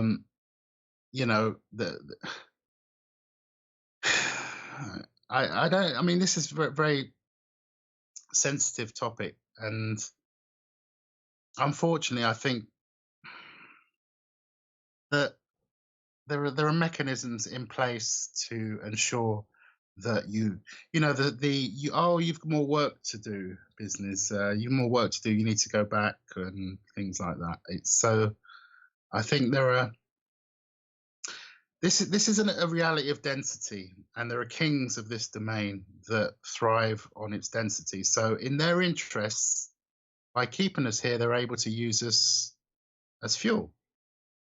Now, in other words, we're living in a parasitical system that feeds off of all the trauma, all the fear, all the death, the wars, the lies, and that's because there are kings of this dominion that, and this dominion is hard. I don't even know if entities outside of this universe can enter it. I don't even know if they can. And even if they could, I don't know if they would expose themselves to the ickiness of this density. And I'm sorry to say it, but when you've got things like plastics, for those of you who've ever been out of body, try touching plastic. It's disgusting. It's so low in vibration. It's like hitting a brick wall. So in terms of the spiritual entering this world, I think it's very tough for them to help out in that department. And it's not until we collectivize and understand our power and tap into our power that in other words, we need to become like tribes, gather with like minds, become like a tribe. And basically this reality is like a dream, and it's not a dream. I wouldn't say it's a dream, but it's like a dream in that we can manifest things when we realize that it is kind of like a dream. We're being conned to accept it as an actual literal reality, whereas it's flexible, it's layered. You can move out of it, but to do that takes power. So with 2 minutes to go before we have to go to break at the bottom of the hour, Dan Luca is our guest. Dan, what does plastic feel like when you're out of body? I need to know. Oh, in fact, I am a bit of a conspiracy theorist as well, and I'd say that that's the reason why plastics are pushed on us, is because they're so low in vibration. It's like when you touch something, you absorb some of its frequency, and plastic is the lowest of the low in terms of frequency. Every time you touch it, you're kind of low. It's not good. And out of body, it's even worse. When you touch it out of body, you realize you just drop. It's like it's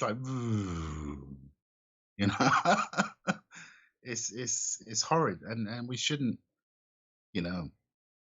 We shouldn't even be here. We shouldn't even be having it. It's a terrible thing. But yeah, brick would be another one.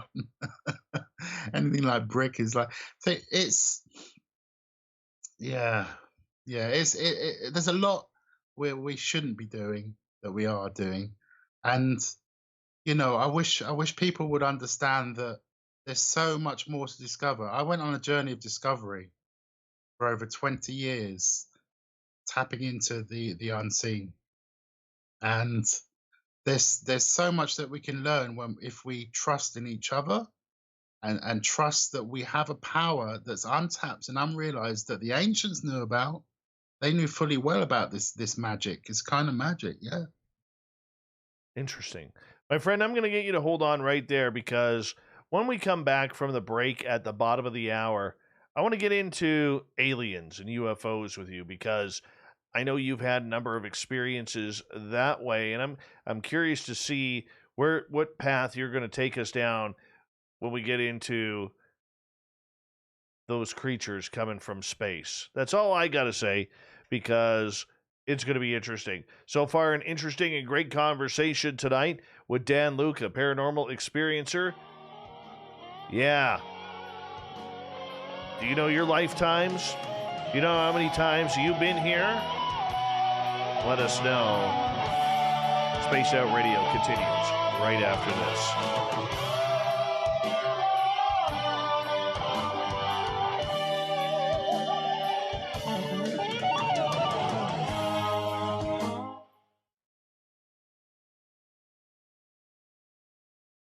All right. That time of night, people, where I have to tell you, hey, New York Anthony, how you doing? Hey, Gnome Squatch. I have to tell you that my beard is feeling like it needs a little Mighty Moose beard oil. because it is that time of the night again. Mighty Moose Beard, I'm using the winter blend here. Just drop it into the old hands there. Rub it on in. You know, give a little rub-a-dub-dub into the bearded tub. That's it, man. How we do it. Mighty Moose Beard, Gary the Dutchman. You know, Dutchmen don't usually give you a deal on anything. But if you buy the Mighty Moose Beard Oil, Gary the Dutchman is going to give you $1 off if you use promo code SOR2019. It's great for split ends because it's all natural. Great for your hair. Helps cure the split ends. Keeps your hair nice and manageable. Keeps the beard shiny and flowing. Yeah, man, this is how we do it. This is how we take care of this bearded wonder right here. MightyMooseBeard.com. Gary the Dutchman is there waiting to take your order. He's got a couple recently out of us, so it is good. It is very good. Check it on out. Ladies, you can also put this in your hair. It's all natural. All right? It is all, excuse me. Got my nose is a little stuffy. It's all natural, no chemicals. Great for your hair. Great for your beard. I don't know about your leg hair, but if you want to try it there, what the hell? You be you. So that's it. That's all I got. MightyMooseBeard.com. Say hi to Gary the Dutchman. Go check it on out.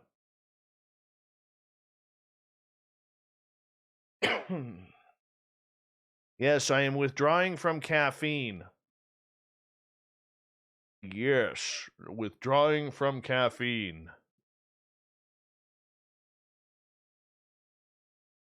Actually, this one, the winter blend, smells really nice. It really does. It's like pepperminty.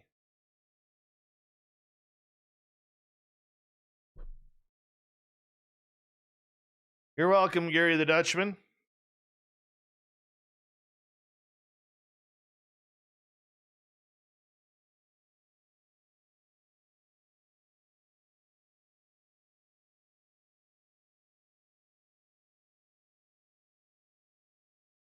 It is on our website, and just go to MightyMooseBeard.com. Corin's the booking guy has typed it up above. And when you place your order, just let Gary the Dutchman know you're using promo code SOR2019. And go there. Cherie, why am I off? Because I've gained a lot of weight. And I'm cutting it out, cleansing my system. And it's day 2 today. Day 2. And I've got a killer headache. But it's good. It's good. No, man, Gary, I was drinking probably 2 to 3 ice caps a day. 2 to 3 ice caps. Those are heavy into the calories. You know? I'm afraid to shave off my beard now because my face is probably going to fall out. I'm going to have these big chipmunk cheeks that, like, hang down to here, man. Totally. Dan, we got just over 90 seconds. Hey, Aaron, how are you? Welcome to the show. What's an ice cap? It is heaven. It is... Imagine having a Slurpee as a cappuccino.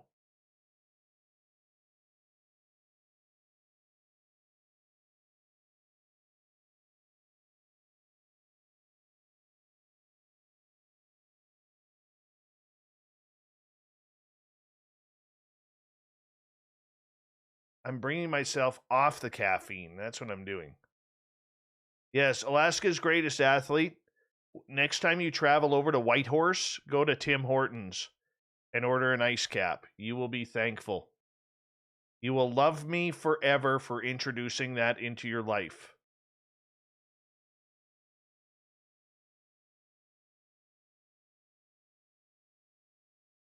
Right, we got about 40 seconds. Hello, gorgeous and talented Jessica McCreary.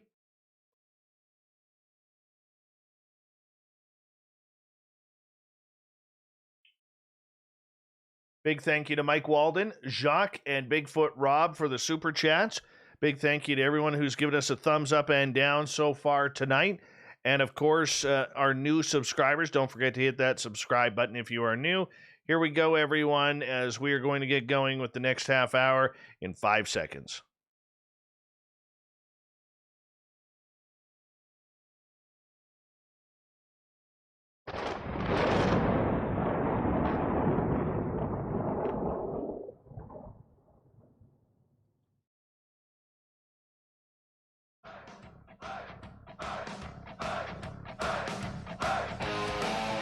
We pass the halfway point of Spaced Out Radio tonight. Thank you so much for tuning us in. Dave Scott is my name. Talking the Woo is my game. And I'm glad you are here to join us. Hey, Derek on Twitter, about time you arrived. Lots of woo here, my friend. Lots of beautiful, plentiful woo with our guest, Dan Luca, tonight. Well, before we bring Dan on, I want to remind you that if you missed portions of this show or others, check out our free archives by going to youtube.com/Spaced Out Radio. Do old Davey the favor, hit that subscribe button. Our website is spacedoutradio.com, where we have a plethora of features for you, including rocking out to Bumblefoot and reading up on Captain Shirk's SOR Newswire. Follow us on Twitter at Spaced Out Radio and on Instagram at Spaced Out Radio Show.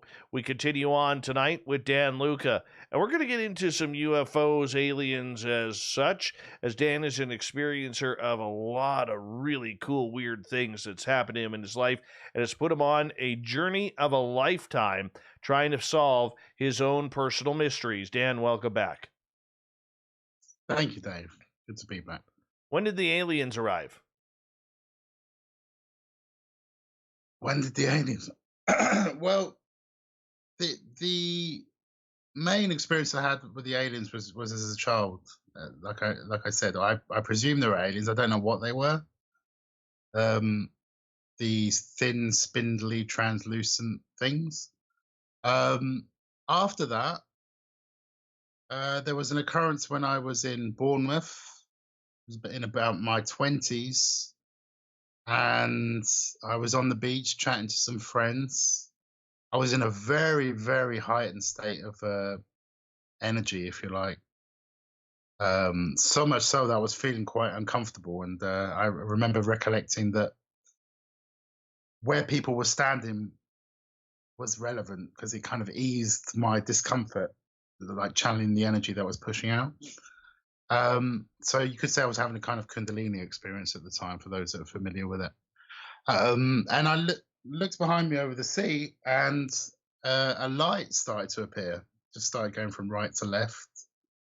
It's like, that's a bit strange. And then I saw another light slightly behind it, following it. And then another one, and they were started to form a circle.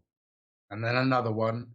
So these lights started to blink in and kind of rotate slowly, and then there quite a few of them appeared in formation, and the cynical part of me thought that this was about 3 a.m. in the morning, and the cynical part of me for some reason dismissed it and thought that it was a helicopter display show.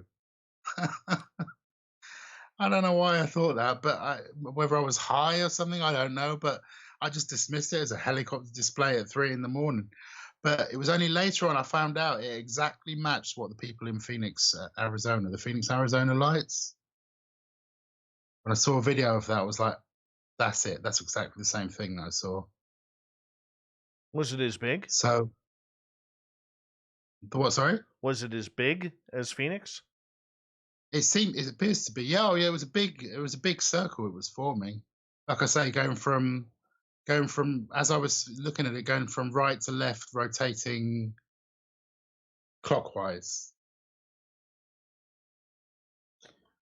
So since then, I've seen UFOs here and there, but that was the main incident. What were you feeling? What were you feeling when you saw that giant craft in the sky? Maybe it was many, maybe it was just one.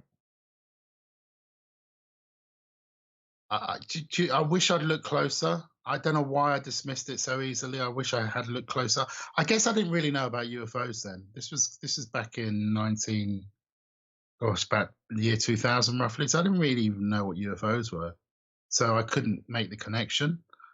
Um, but a part of me wonders if it's related to my state of energy at the time, because it was off the charts. You know, I was really, like I say, I was uncomfortable because I was so energized, and who was around me and how they were positioned geometrically actually affected my comfort level. That's how bad it was, you know. So maybe, and I have heard other people say that when they're in a heightened state of awareness, that's when they've seen UFOs. So it might be relevant to the consciousness, the level of consciousness. I don't know. Just a hypothetical I'm putting out there, but it's quite possible. Did you ever have any face-to-face contact with extraterrestrials?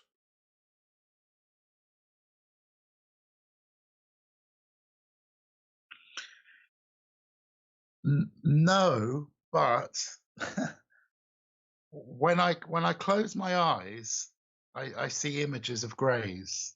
They're the same shape as a grey face. That's only when I close my eyes, and I see them so often.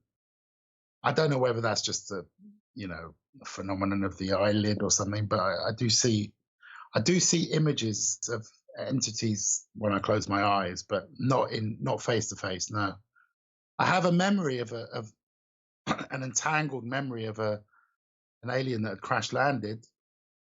I said I used to tap into people's minds and listen out and be able to tap into psychically to experiences. So I've a memory of an alien being captured and being wheeled along a corridor. That's where it ends. That's just a snippet. But in terms of alien encounters, surprisingly, no. And I say surprisingly, not direct, because I've had so many paranormal experiences from my meditations that I'm quite surprised I haven't had any direct encounters. I haven't been abducted. I haven't had any visitation since a child. And it does surprise me. It does surprise me, but no, I haven't. They tend to steer clear of me. But what I have noticed is in heightened states of awareness that reality gets really strange. Reality does skew, and you start to see certain figures come into play that are more hostile than your day to day. For example, I've been in heightened states of awareness through airport security checkpoints, and that is very sinister. It's like a hive. They collect energy there. Every time you go through airport security, they're collecting energy. It's like a hive. And they base, as soon as you go through passport checkpoint, it's like a hive, draining you of energy. See, every time someone steps through one of these things, they're in fear mode, yeah? And they release energy. Not even knowing, it's subconscious probably. They release energy. And I've tried this, I've actually experimented with this. I'm sorry, I'm going slightly off topic, but I've experimented with doing something slightly out of the ordinary in those scenarios, energetically. As soon as you do something slightly out of the ordinary, they pick up on it straight away. It can be, and I don't mean just like throwing your hands up in the air and screaming like a banshee. I mean, it's subtle. It's so subtle, and they can detect it. Especially if you're not releasing energy as per every other individual. It's hard to describe. And that that's one example. Every time I've encountered, I'm going to say this. This is going to be tough, but on record, I'm going to say that most policemen are energy vamps, are energy parasites. I've been arrested several times, and the way they maneuver you, put your arms around the neck and push your arms up. They're looking for an exertion of chi. They're waiting for you to exert chi, to release chi, and they suck it up like a viper. They suck up that energy. They're energy vamps, and I've been through enough experiences. You remember I told you earlier that I don't trust the first experience. I have to have experienced something several times. So I've been in that scenario, and time and time again, they even know where the energy is coming from, so they know where it's going to be released because they've done it so many times. But I'm sorry to say, yes, in the small print, there are good cops out there, but for the most part, they're energy vampires. And yeah, but so are That's an easy blanket though, because there's so many people out there that are energy vampires. I could throw in my ex-wife, my ex-mother-in-law, former friends of mine who dumped me after I had my awakening. I mean, people who create drama, the Cloud gang that always has everything wrong with them. So to blame just one group of people, I highly doubt that it's just them, my friend. I'm not portioning blame. I'm just saying that's one that's one example effectively. But yeah, you'll see other examples. You'll see it in the workplace with a boss, and it's like whenever you encounter an experience where they press and press and press until you kind of give that sigh, you feel yourself. You need to, people need to be conscious of when they're giving energy to people, when they're giving it away, especially in a submission type thing. I believe even businesses are probably set up to be a hive. You've got your worker, he reports to his supervisor in a form of submission. They're submissive to the supervisor is submissive to his manager, and submission is a flow of energy. The manager is submissive to the director to the CEO, and of course for those that have mixed in higher circles, excuse my voice is breaking. For those that have mixed in higher circles, you'll know that the energy is very prevalent and very tangible. So this stuff, what was it in Dune? What did they call it in Dune? They had a name for it, and there was that film that was released not long. Oh God, I can't remember that. But it's life force energy, and as from what I've seen and from what I've read and experienced, this reality is set up to siphon life force energy out of people. So let's go down that road. Where do you think that is coming from? Is it coming from a deity, like what people would say is the devil? Is it coming from humanity shifting into becoming more of an introverted society? Where do you think it's coming from? Okay, this goes back to the inverse space.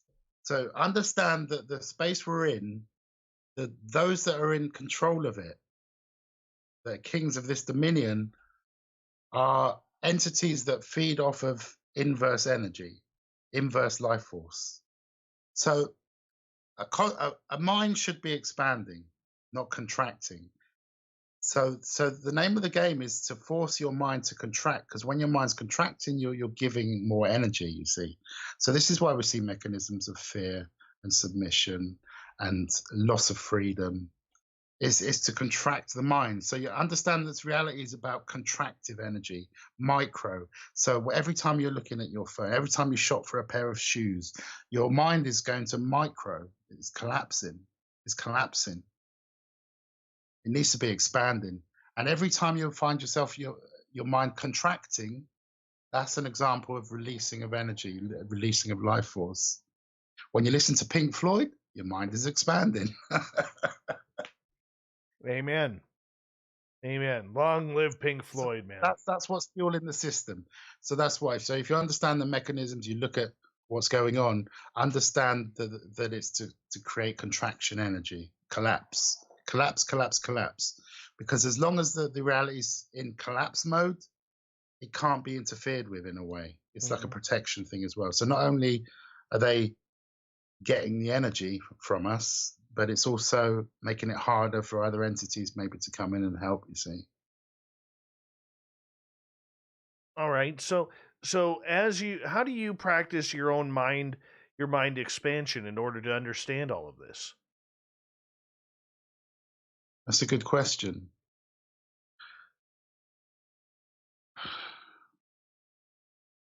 One of the main things to understand is not to break the process of expansion of mind. Every time you break the process of expansion of mind, you're devolving as opposed to evolving. So look at the things that expand your mind, literally. And those are things like, these are key elements that are associated with exploration, for example. This is a mind expansion thing. Mastery, this is a mind expansion thing. Trust, this is a mind expanding thing. Being in tune with your desires, um, empathy. There's obviously love, collectivism. Oh, when you get collectivism with the same mindset, oh, that's powerful. So powerful you can feel it. If you go to a protest where everyone has the same interests, yeah, they might be shouting and stuff, but you will feel a change in the energy. It's that stuff that is valuable. It's that stuff that the police will come along and disrupt. You see, that's another example of the police. They're not there to keep the peace in those scenarios. They're there to break the acceleration, the amplification of the collective intent of those beings. You see? So and of course we've got this coronavirus stuff. This is a great strategy for keeping people fearful of one another, keeping people not collectivizing, keeping people not communicating. And so yeah, this is a battle. We're in a battle. And the battle is to learn to get out of it. We need to be able to learn to get out of this and don't think death. You can bypass death. I know because I've done it before. You can transcend death. If you amplify enough, you can transcend death. So don't think it's death and taxes and that's it. If you get this right and tap into the right power, you literally, you just skip right out of that body. Okay, so do you have to be in an awakened, heightened sense? Like, do you have to use ayahuasca or things like that in order to get there? Or have you had enough experiences now that you know how to open up your mind? Yeah, I mean, like I said, I spent 20 years developing a meditation. I started with meditation. This is back when there wasn't much information on it. And so, I heard a little bit about it. I thought I'll give it a try. So I sat there and I managed to still a very loud mind. I mean, I couldn't believe at first how chatty my mind was. And I remember thinking, why can't I control my mind? It's such a simple thing to do. Why can't I control that talking voice? And I got bored of meditation. So I thought, well, this can't be it, surely. Surely it's not just a case of sitting there and shutting off your thoughts. So that's when I realized that it carries on. That's just the start of it. And so I developed my own meditation. There was nothing on it, whereby I would try to experience. So in this meditative state, you can feel an energization that takes place. So you feel a slight elevation, a slight expansion. And, I was thinking, well, how do I move but not break that? And so I would put on some music and I would try and kind of follow the music without breaking the trance, if you like a trance-like state or an altered state. And so I continued with that. And to cut a long story short, when I started getting really good at it, I started to notice that things would happen around me, coincidences that were in tune with what I was doing. And yeah, of course, to start with, it feels like a coincidence, but then it happens often enough, and you realize, hold on, there's a connection going on here. So, for example, I would be out in a forest or something, and the tree would creak at a strangely coincidental time, or the wind would brush my ear at a strangely coincidental time. And then so these synchronicities started to emerge as I maintained that field, and it's like a field. So if you can do the things I said earlier and not break down into a collapsive mind form, then your mind will naturally expand, which means you start to energize. As you start to energize, you become extrasensory. As you become extrasensory, it's like a exponential process. As you become more sensory, you tap into more. It's like an expansion of mind, like a tree branching out. You tap into more. And as you tap into more, you start to receive information. It's like tapping into a library. You start to receive information. You start to realize, oh my gosh, that's what our ancestors did. oh my God, that's what a beating drum's all about. Oh my God, that's what that sound's all about. And sound starts to become much more holy. You start to realize, wow, there's information in sound. This is what I started to realize after some time, that sound has umpteen amount of information contained within it. Just one note can have a whole story. It's incredible. I hear you. I don't think a lot of people, though, know or understand, as we got about 3.5 minutes to go before we go to break here at the top of the hour. They understand how to open up their mind to expand it to the possibilities. Yeah, and it's a process of trusting yourself. If you can trust your own intuition and desires, and seek that which pleases you, that obviously doesn't cause harm to other. If you can seek that which pleases you, then the chances are you're doing the right thing. So yeah, the expression "follow your heart" is really true, because with that comes empowerment, and with that empowerment comes evolution. I'm basically talking about human evolution, and that is to evolve into beings of much more power. And it's hard to explain. When you experience power, you can do it. It comes with information. Power comes with information, if you like, in that capacity. And it's that information that can propel you further. It's like ask and ye shall receive. It's basically along those lines. But you have to ask first. It's like people who say, prove God exists to me. Well, no, you have to prove it to yourself. And through doing these things, you start to realize there's a more expansive intelligence out there that can even go back in time and affect time retrospectively. A lot of these meditations have involved retrospective causality, whereby, for example, I might be watching something or listening to a CD, and that what I'm doing in that moment comes across instantaneously, the change. And I've done it often enough to recognize that retrospective causality, that time in the moment, what we do now affects the past, which can affect the present and the future, is absolutely true, or seems to be. And there's people that talk about this. There's a group called they're talking about something called the E8 crystal, where they talk about quantum physics and how time exists all of the time. So let me put that another way. All of time exists all of the time. So you can literally do something in the now which can affect your past. Don't ask me how. It's a kind of magic. But it's true, and it's a real phenomena. And it took me 20 years to find out that what we do in the now can affect the past, to affect the present, to affect the future.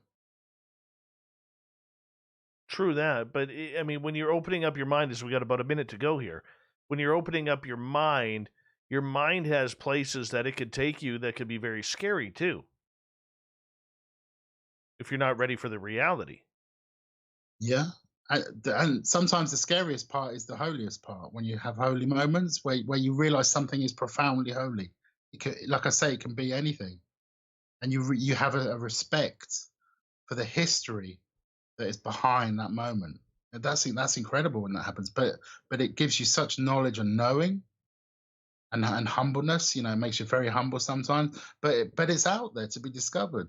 And when you discover these things, you realize there's more to life, and there is more to life. And we should never accept the mundane. That's a trick. That's a carnival show.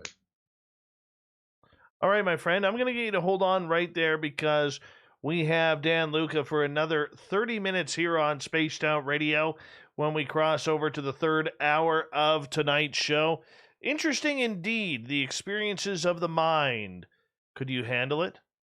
Could you go with it? Could you make it happen? Could you make it your own? That is what we are talking about here on the Mighty SOR as we continue on. Dan Luca, our guest, all the way over from the United Kingdom. Once again, we have him for another half an hour on the show. Then we are going to get to the SOR Newswire and the Thought of the Dave. Stay tuned. Spaced Out Radio continues right after this.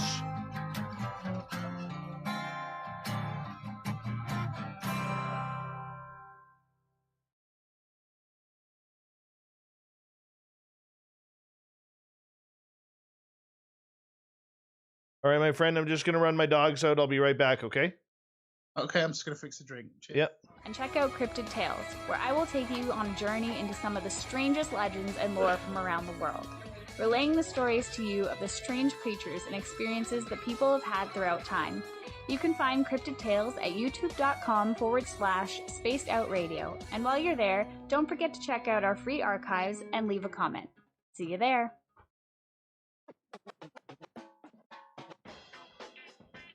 The SOR Vault is open for business, and do we have some cool swag for you to pick up?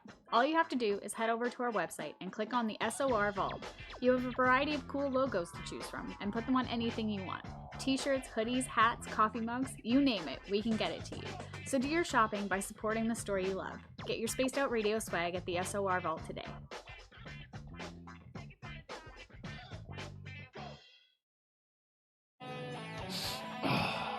I'm feeling a little spicy tonight. What to do? What to do? Why not get Bumblefuck? 4 million Scoville units of pure hard rock. Bumblefoot hot sauces come in 3 flavors. The burning Bumble. Tone it down a bit with Bumblicious and throw the sauce on everything. Spice it up. Bumble me, baby. Bumblefoot hot sauce. Get it today at kajans.com. Hey, space travelers, this is John Resig, founder of the Chive and Chive Charities. If you know anything about our website, you know we like to do things a little differently. We're not some faceless organization collecting money for a nebulous cause. Our donor dollars go directly toward life-improving items. Then we give those items directly to an underdog who needs it most. To become a donor with Spaced Out Radio's official charity, Chive Charities, just go to chivecharities.org/donate. Hello everyone, this is Ryan Stacy from the Experiencer Support Association, otherwise known as TESSA. We're glad to team up with Spaced Out Radio to help investigate your experiences on the SOR Sightlines report. Together, we'll investigate the strange sightings and occurrences you've had. We're looking for answers just like you. So fill out a Sightlines report on the Spaced Out Radio website and let's figure out what's going on together.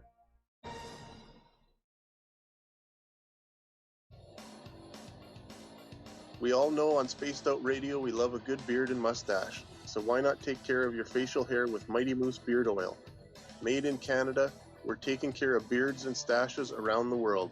We use 100% natural ingredients with our oils and balms to make your whiskers feel silky smooth.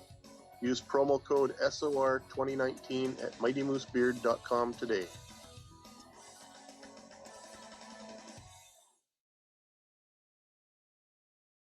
We are scouring the world for the most intriguing stories of your day. Take the time to read up on the SOR Newswire, where our team, led by Captain Shirk, will deliver to you some of the best paranormal and supernatural news, along with some stories that will blow your mind from the weird to the wacky. It's the news outside the news that piques interest, and that's what we're looking to deliver to you. The SOR Newswire, only at spacedoutradio.com. Looking for creative ways to get your company out in the public?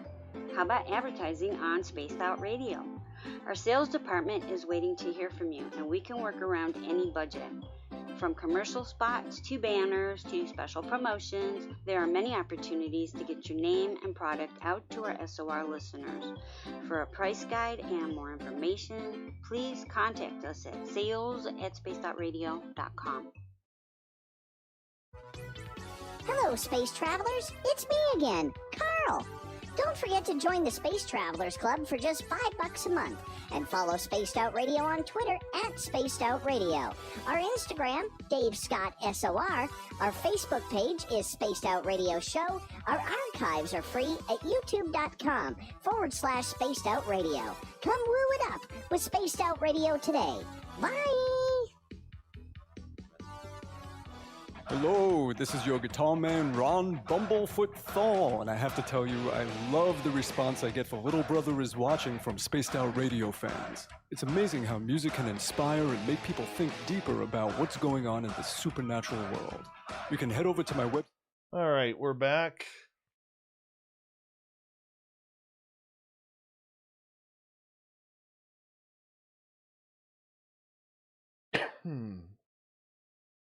We've got about 90 seconds here, my friend. Okay.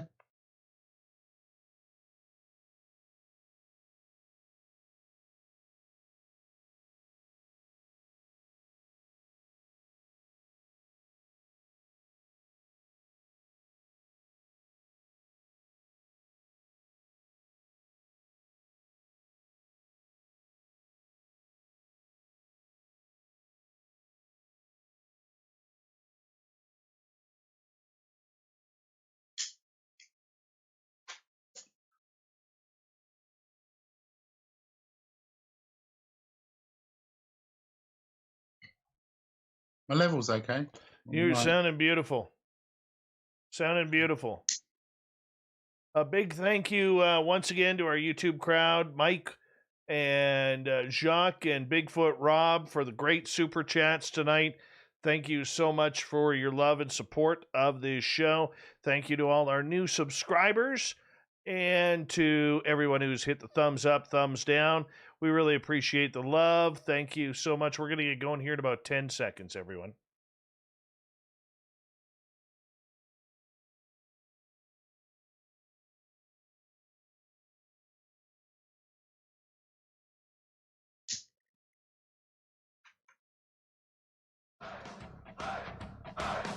Would you like to connect with us? Head to spacedoutradio.com for all your latest show info. Now, back to Dave Scott and SOR. Third and final hour of Spaced Out Radio is now underway. My name is Dave Scott.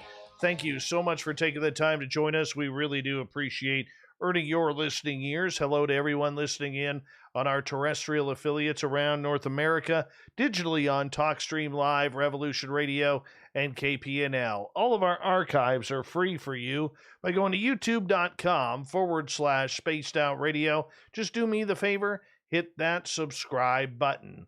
The Desert Clam has set the password for tonight in the SOR Space Travelers Club. Fantasticate. Fantasticate is your password. Use it wisely, Space Travelers, as the Clam sets the password each and every night right here on Spaced Out Radio. Our website is spacedoutradio.com, where we have a plethora of features for you, including rocking out to Bumblefoot and reading up on Captain Shirk's SOR Newswire. Follow us on Twitter at Spaced Out Radio and on Instagram at Spaced Out Radio Show. For the final time tonight, we bring in Dan Luca, talking all things paranormal tonight. As we continue to run the gamut, we have him until the bottom of the hour before we get to Captain Shirk's Newswire and the Thought of the Dave. Dan, thank you so much for joining us, and good morning to you. Yeah, it is about that time, 7 a.m. here, just gone. It's kind of funny because, you know, you and I'm watching you on Skype and literally watching the sunrise coming in your window. As we're doing the show. That's actually kind of cool here, as it's nice and dark here in central British Columbia. But I got to ask you, in regards to the whole mind melding process that you have gone through and that you're trying to figure out with your own experiences, how has this affected you and the people around you? Well, in the early days, it does affect the people around, or did affect the people around me, because, you know, for those that are going through a journey of discovery, people aren't always going to get you or get it or what you're trying to do, you know. So yeah, you can sort of lose friends as a result of it, and at times I did. But for the most part, you know, I had some friends that I would share some of these experiences with, and that was a great thing. I went to some ancient sites with a couple of friends, and funny thing is, this meditation that I learned translated into one of these ancient sites that I visited, and I had no idea. I kind of stumbled upon it. So it seems as though, and this ancient site that I'm referring to was Neolithic, so quite very old. So they were obviously aware of this language that I was learning as well. So that was quite interesting. But yeah, it's been tough. And when I first started out, I was breaking many paradigms of the mind, much conditioning, and there was no external help for these things, for the strangeness of mind and the discovery of a new mind. There was no internet, so I had no reference point, and a lot of it was very new.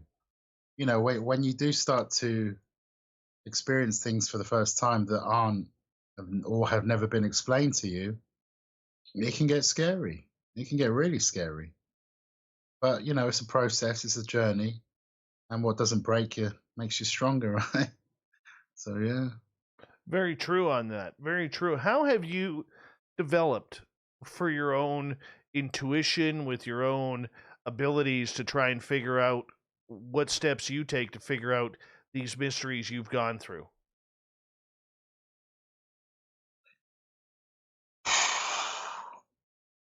It's it's been a journey, and I guess I've developed into.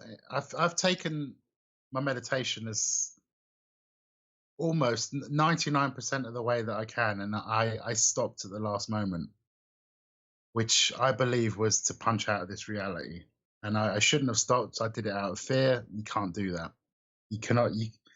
Fear is one of the biggest obstacles to progression, if you like. So I stopped, and after that, I kind of stopped learning. But in a way, I stopped learning from that meditation. Anyway, I knew where it took me. But otherwise, yeah, I'm a better person for it. I'm wiser. I'm more attuned to conspiracies around us, if you like. But it comes with a burden as well. I won't deny that. It comes with a burden of looking around you and seeing people that are so easily led, and it's heartbreaking. It really is just to look around and people who just do as they're told without questioning. So often it's like they don't question the narrative, and so that wakefulness can be a burden also. And I'm sure I'm not alone in that regard. What do you hope to accomplish by learning with your own experiences?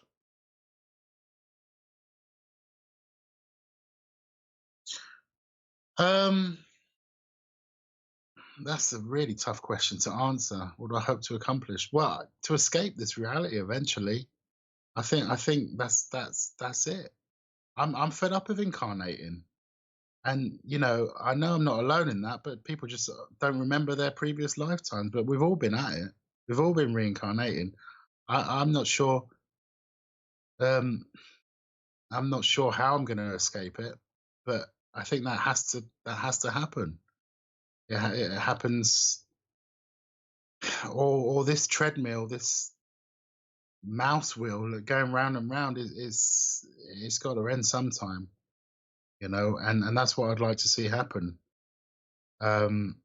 Whether mankind can evolve to that 100th monkey effect where the change becomes, instantaneous and worldwide, that's really is what needed. And I hope one day it will happen, because that will break the curse, if you like. That will break the illusion.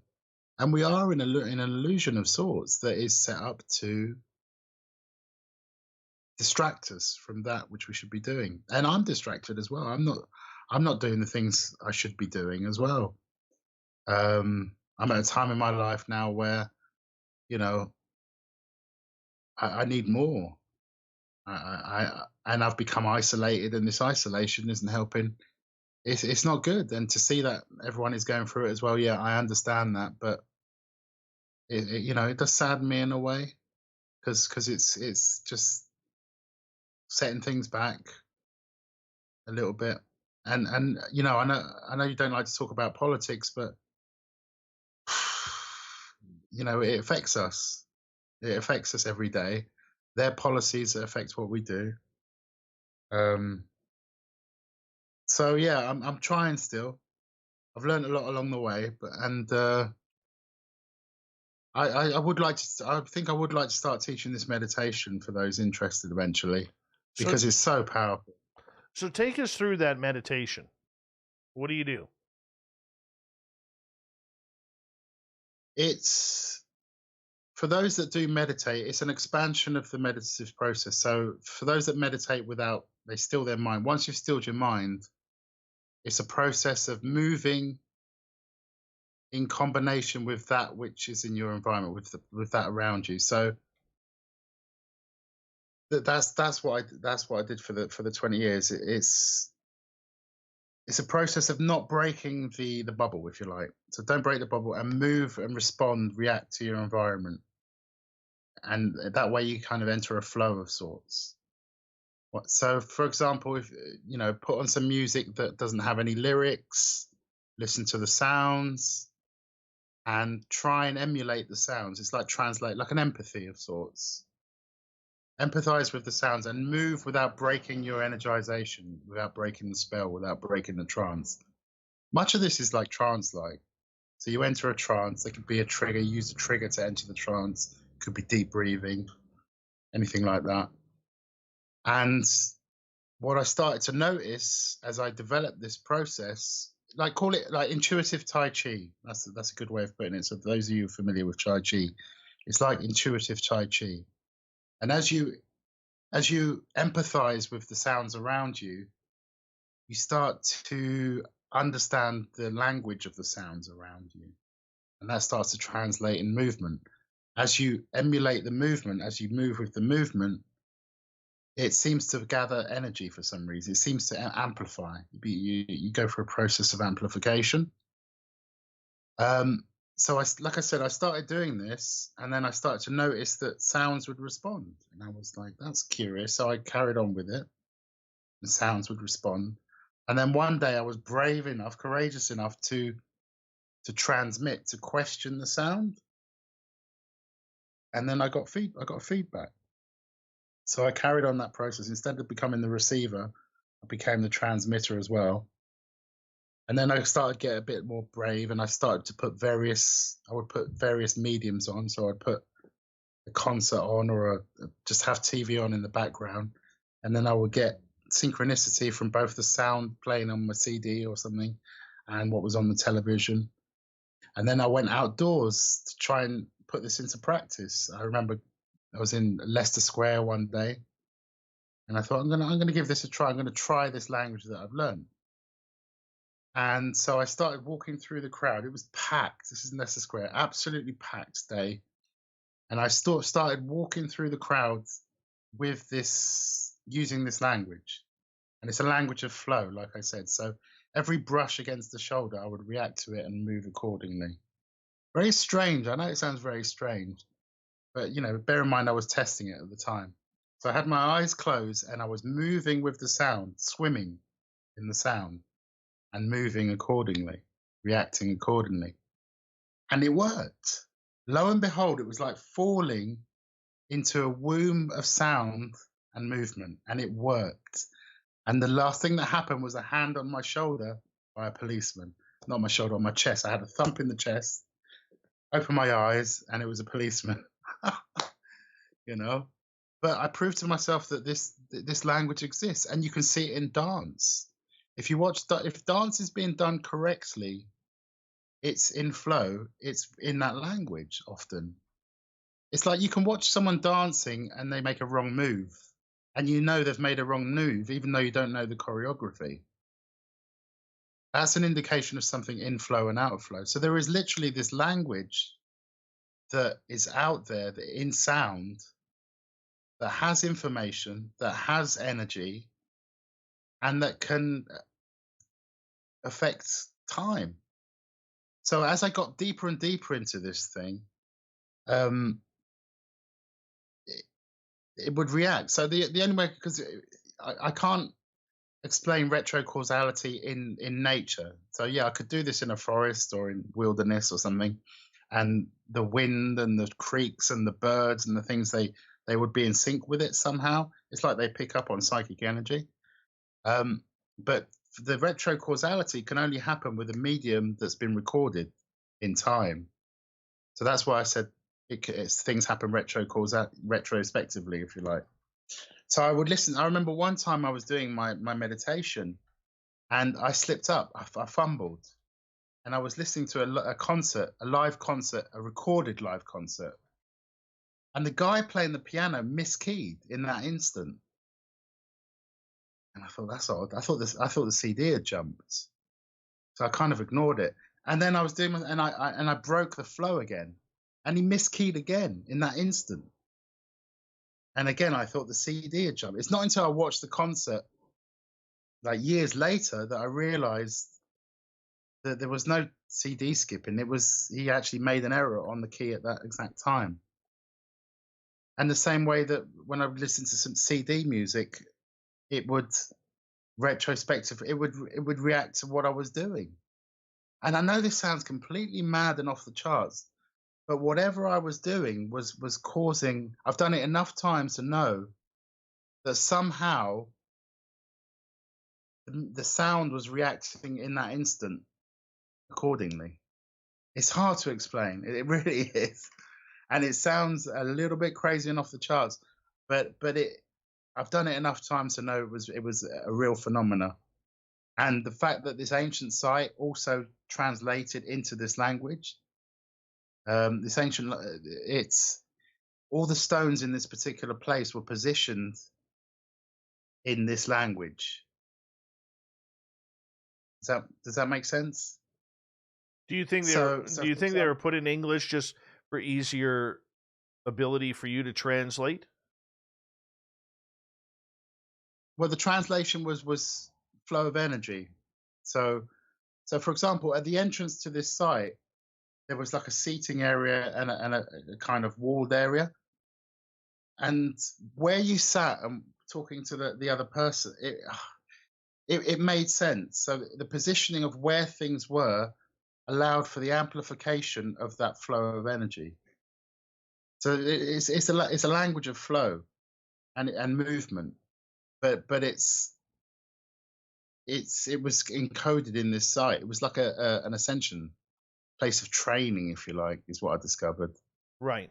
So that's when I realized that what I'd learned, which I'd never heard of, and I developed myself, was encoded in this site. It was a real thing. It was a real phenomenon. And like I say, when I did that out in public, that experiment, it worked. It was as though everything combined synchronistically. I guess a lot of it's about synchronicity.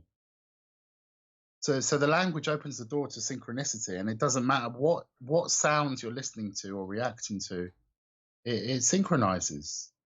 Whether it's a film that was recorded 20 years ago in the background, whether it's a car door slamming, a car hooting, a train doing its thing, trams going by.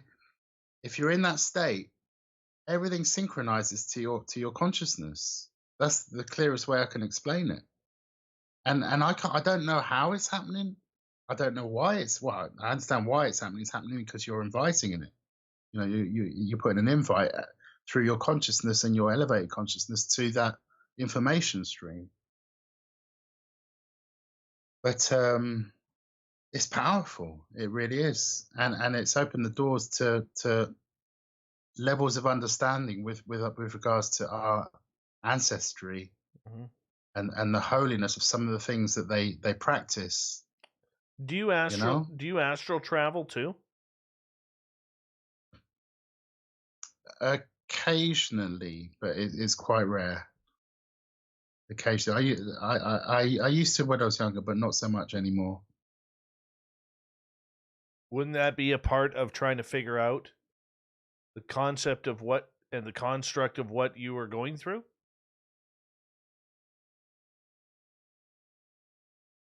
I'm not sure. I'm not sure. I mean, what I was going through was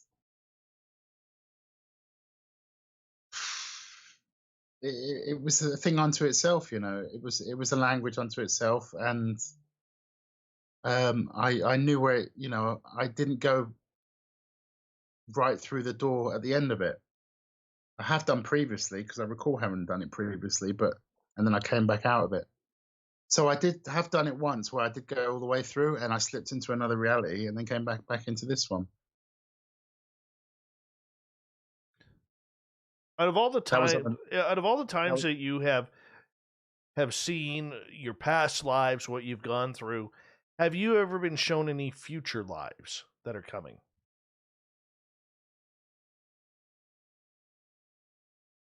It's hard to say. I've got memories of other timelines that in the future that I haven't done.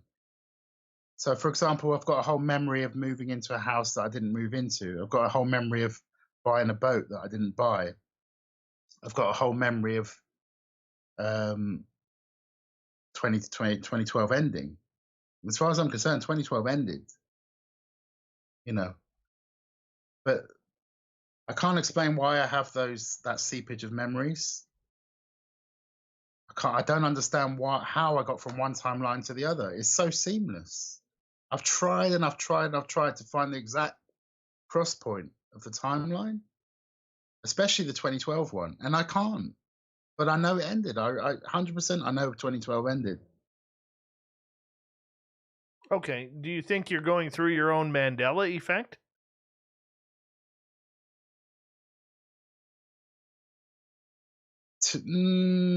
What? Yeah, the whole man. Gosh, that's a whole thing in itself, isn't it? No, things for the most part are pretty much the same on each timeline. I haven't noticed any drastic changes, but like I say, they're only snippets from each part. But there are at least 3 timelines that I seem to be able to recollect from. Whether that gives rise to the multi-universe, multi-world theory, quite possibly. Are we on the best timeline? I don't know. But it's definitely a phenomena from what I've experienced, yeah.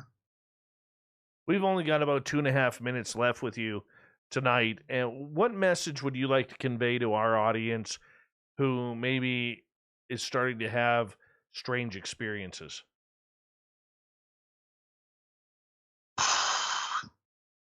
Try and get support from others that might understand what you're going through. I think that's important. I didn't have that.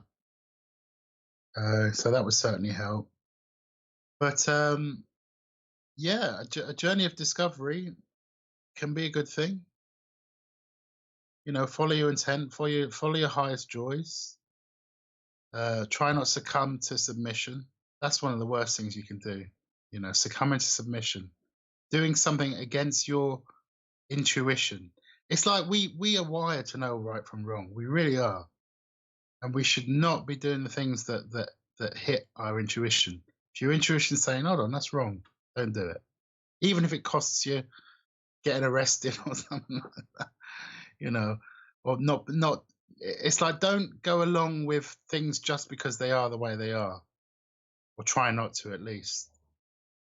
But yeah, it's tough. Spirituality, meditation, discovery. But these are good things. These are good things that evolve. We need to evolve. But as far as I'm concerned, it's about evolving. If you're not evolving, you're dying. You know. It's better to burn out than to fade away, in my opinion. Very true. Where can people find your work, Dan?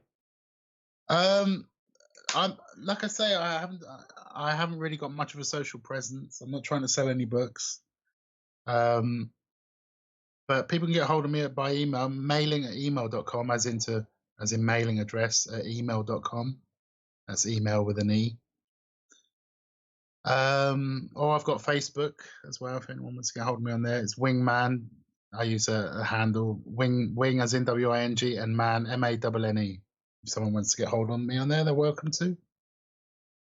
That is awesome. My friend, I want to say a big thank you for coming on Spaced Out Radio, staying up real late, and now it's early morning with the sun rising behind you. I really do appreciate you doing this from the United Kingdom, Dan. And you're an intriguing guy, and I'm curious to see what happens in the future. Thank you very much for having me, Dave. Thank you. Not a problem, man. It was a great pleasure to have you on our show. So thank you again. Once again, our guest tonight, Dan Luca on Spaced Out Radio. Coming up next, we got some good news for you. The SOR Newswire, Captain Shirk, has put together a fantastic rundown. And the thought of the day. Stay tuned. Spaced Out Radio continues right after this.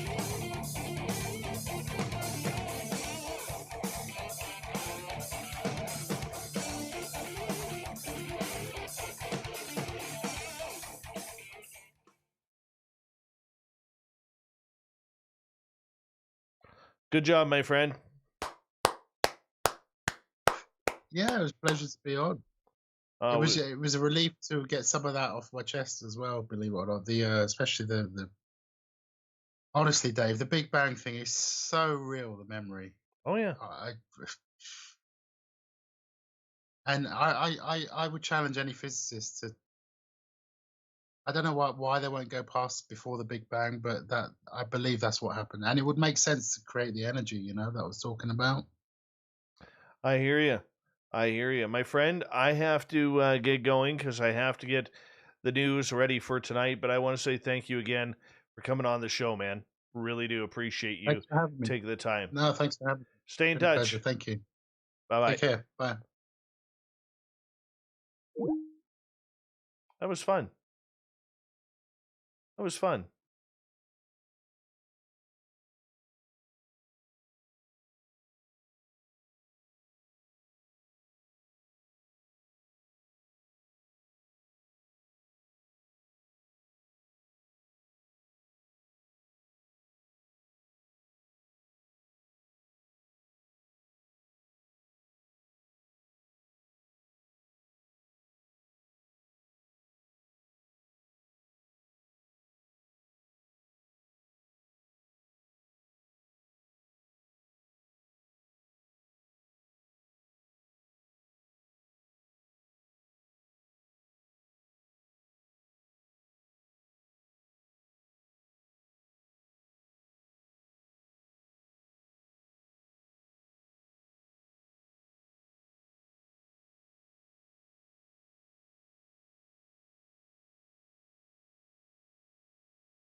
Hey now, Terrible Times, how are you?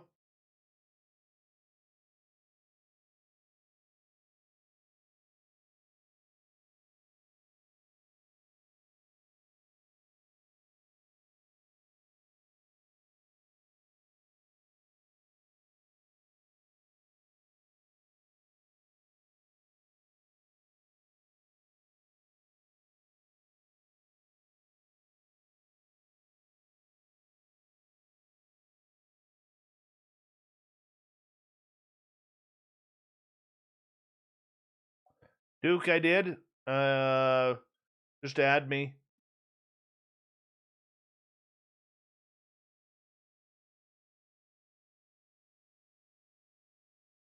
This weekend, Duke, may be a little tough for me because I have to do some hosting for Lori and Fenton's UFO Con. I have to do that virtually, which sucks.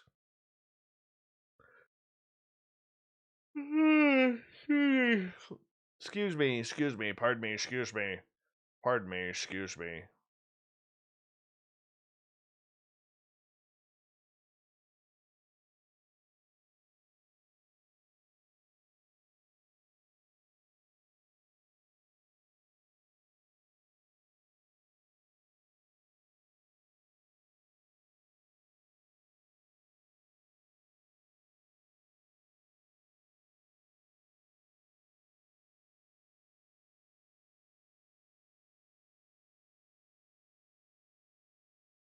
Yeah, following weekend, Duke, would be better for me.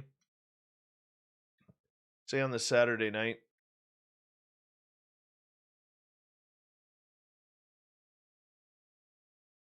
I know, big fat creep. I apologize.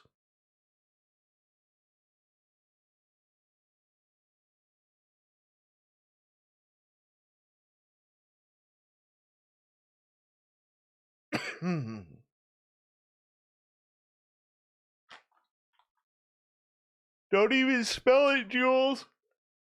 That one's your fault. That one's your fault, Jules, because I read you. Oh, you're terrible.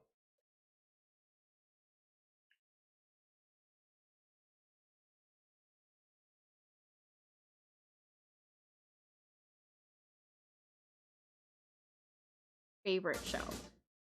Right, and pick to SO at the S today.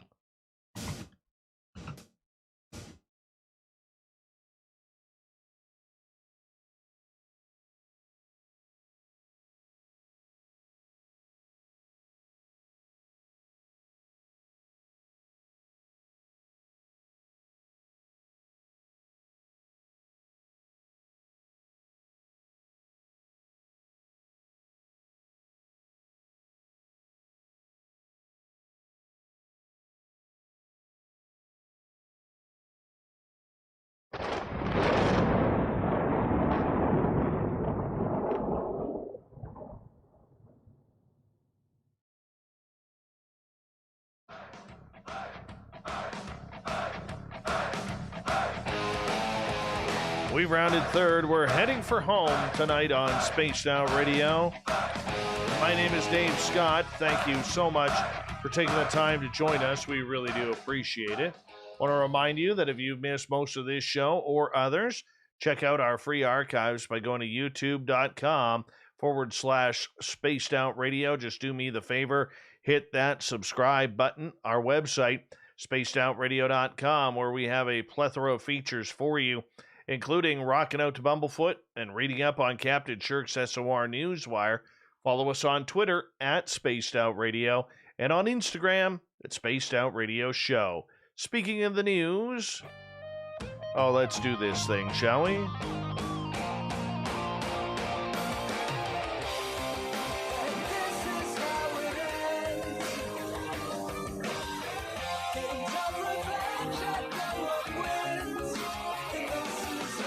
The news is always changing, which is why we bring you the SOR Newswire at the back end of every show, where we get to the weird, the strange, the wacky, and sometimes the downright frightening. A 9-year-old girl has died in Sri Lanka after she was beaten with a cane during a ritual locally believed to drive away evil spirits. 2 people, the child's mother and the woman who performed the ritual, have been arrested and appeared in court in connection with the death, Sri Lankan police say. The mother believed her daughter was possessed by a demon. The girl died in hospital after losing consciousness during the ritual. The incident took place in Delgota, about 40 kilometers, 25 miles from the capital of Colombo, where the woman was known for offering exorcism services. Police said that oil was poured on the girl's forehead and she was beaten because her mother claimed a demon needed to be expelled. Some of the girl's neighbors tried to step in when they heard her cries, but they were unable to save her. Police have warned that it's not the first time exorcism attempts have been performed in the area, leading to physical injury or death.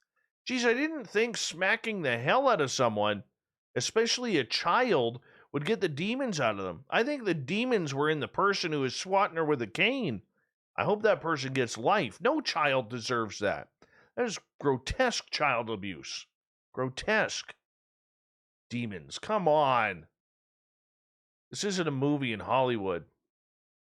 Police in Prince Edward Island say they wrangled up a jaywalker for the second time this week, except it wasn't a human being that will pay the ticket. No, this was a seal. Yes, a seal. After one of the animals was spotted crossing the highway, the RCMP in Prince Edward Island said the officers stationed at the Queen's District were called out last Tuesday on a report of a seal pup crossing a highway near Fairview and heading towards a field in the opposite direction of the water. A member of the Department of Fisheries and Oceans joined in on the search, and the team used a snowmobile and a drone to locate the wandering seal. The seal was then loaded onto the snowmobile and taken back to the road, where a Department of Fisheries and Oceans vessel was waiting to transport the animal to the North Shore for release. The rescue came only days after another seal was found wandering down a sidewalk in Charlottetown, PEI, about half a mile from the nearest water. The seal was also given a ride back to shore and released. No, they were not arrested. They will not have to pay any jaywalking fines. Here's a strange one from California. Officials from Petaluma have decided their city has enough places to fill up gas-powered cars. So last week, the local city council unanimously voted to ban new gas stations, building on a 2-year moratorium passed in early 2019.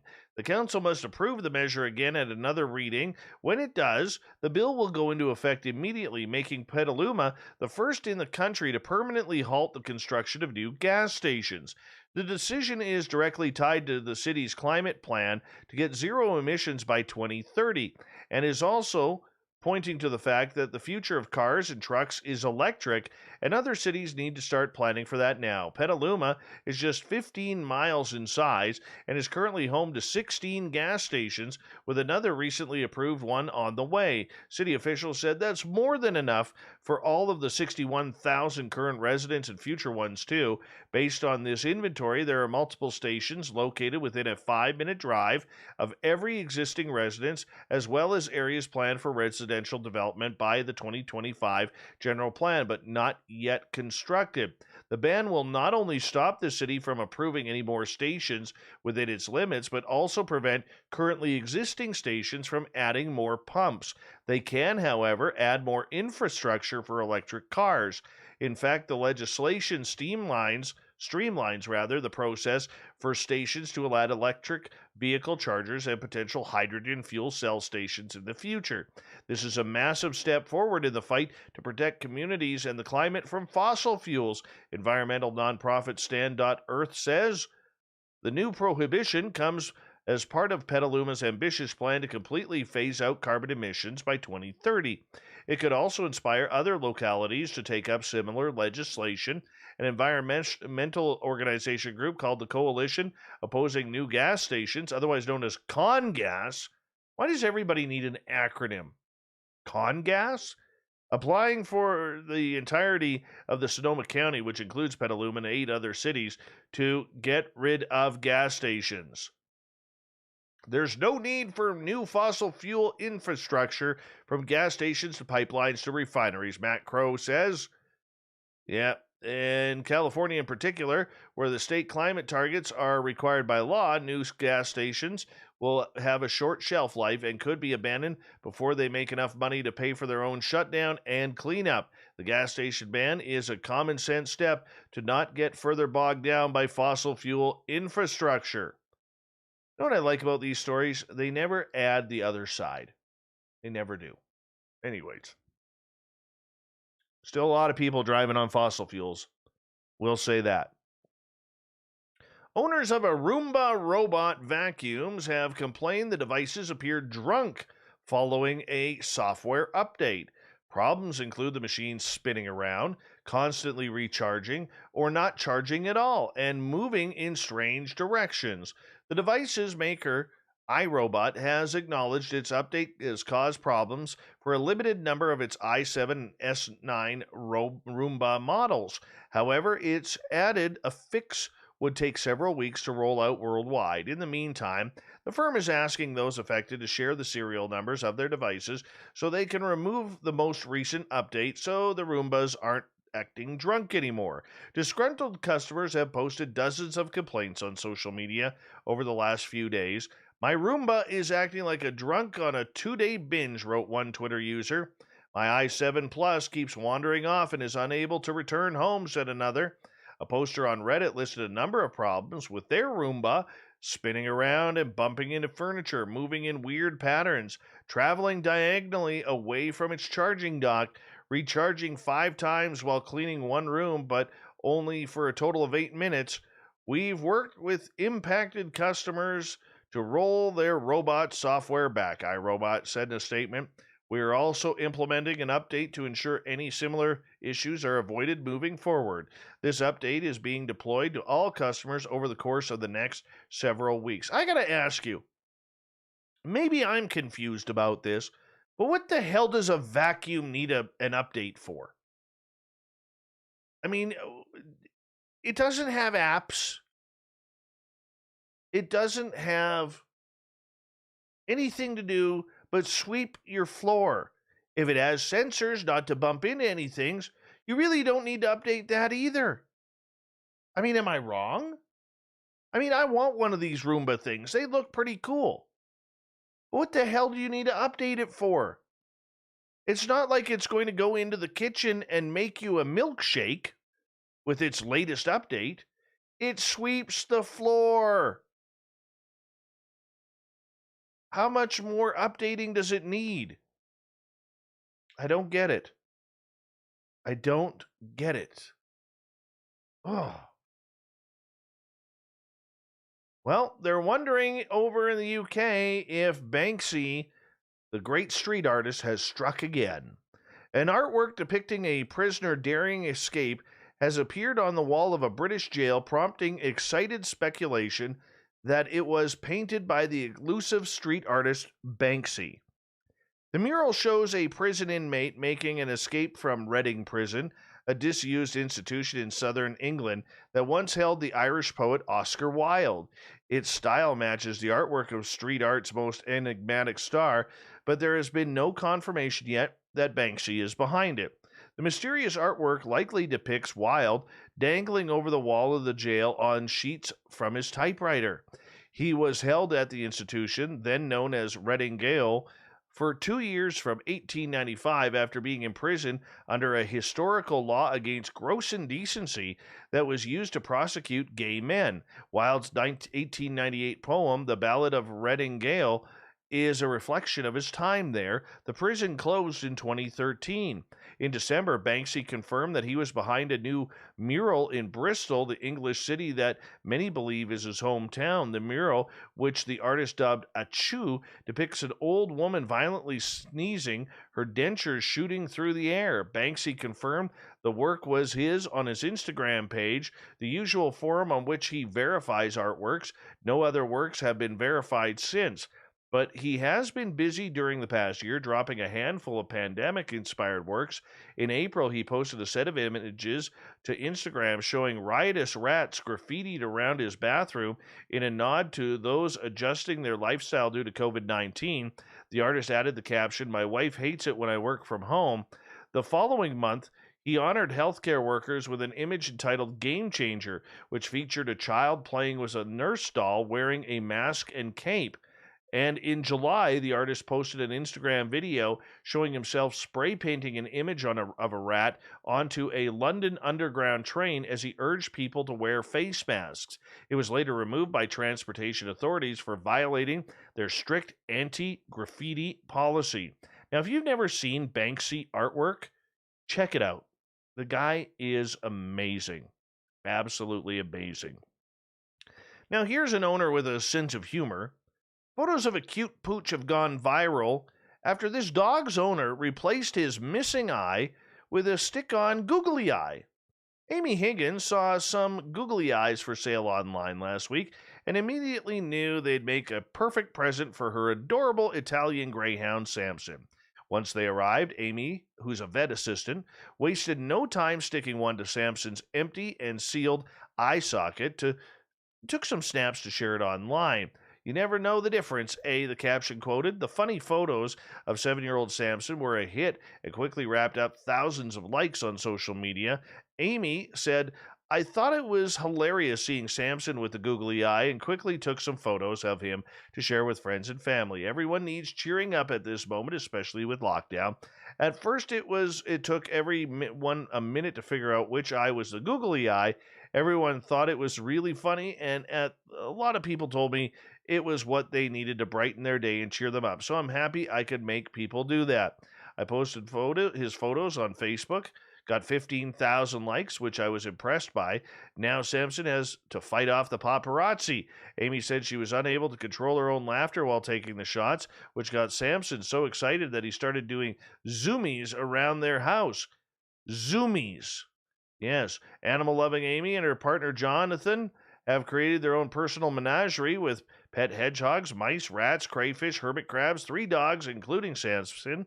Poor Samson developed severe cataracts in his eyes that didn't respond to treatment, so last year he had one eye removed, but that doesn't hold him back, Amy said. Despite a few bumps, Samson is adjusting to his new life very well. She said when Samson was diagnosed with cataracts, we decided to go ahead with the $4,000 surgery to fix it, but unfortunately the surgery didn't work in his right eye. After the surgery, the pressure in his eye began to build up, got very uncomfortable for the pooch, but now he's doing all right. He's got a googly eye. Love this story. An Arizona woman who found a Purple Heart while working her shift at a thrift shop was able to reunite the item with the family of the man who earned it during the Korean War. Teresa Farron said she was working at the Christian Family Thrift Store in Phoenix when another employee brought her a piece of cardboard with multiple medals and other military paraphernalia attached. One of those items on the cardboard was a Purple Heart dating from 1951 to 1952. I looked on the back of the Purple Heart and his name was there, Farron said. Farron said someone online did some research determining the man, Korean War veteran Eric Carl Blauberg, had died in 1988. She said she was able to locate his grave in an Arizona cemetery, and that led her to calling an associated crematorium that was able to give her the names of Blauberg's children. Farron said she then used Facebook to contact Blauberg's daughter, Lisa Walker. I didn't even know he had a Purple Heart, Walker said. It would have been the only thing we ever had of my father's. Farron arranged to have the Purple Heart and the other items mailed to Walker in Florida. My father was in Korea the exact same time that their father was in Korea, Farron said, and my father has passed away. So Lisa was saying it's divine intervention because she finally got something from her father. That is awesome. That is awesome. And finally tonight, California Highway Patrol said a driver using the high occupancy vehicle lanes of a highway was found to actually be traveling alone, except for one of the best dummies police have ever seen. The CHP said an officer stationed in Baldwin Park pulled over a truck traveling in the HOV lane last Wednesday because the vehicle's windows were tinted too dark for the officer to see if the driver had a passenger.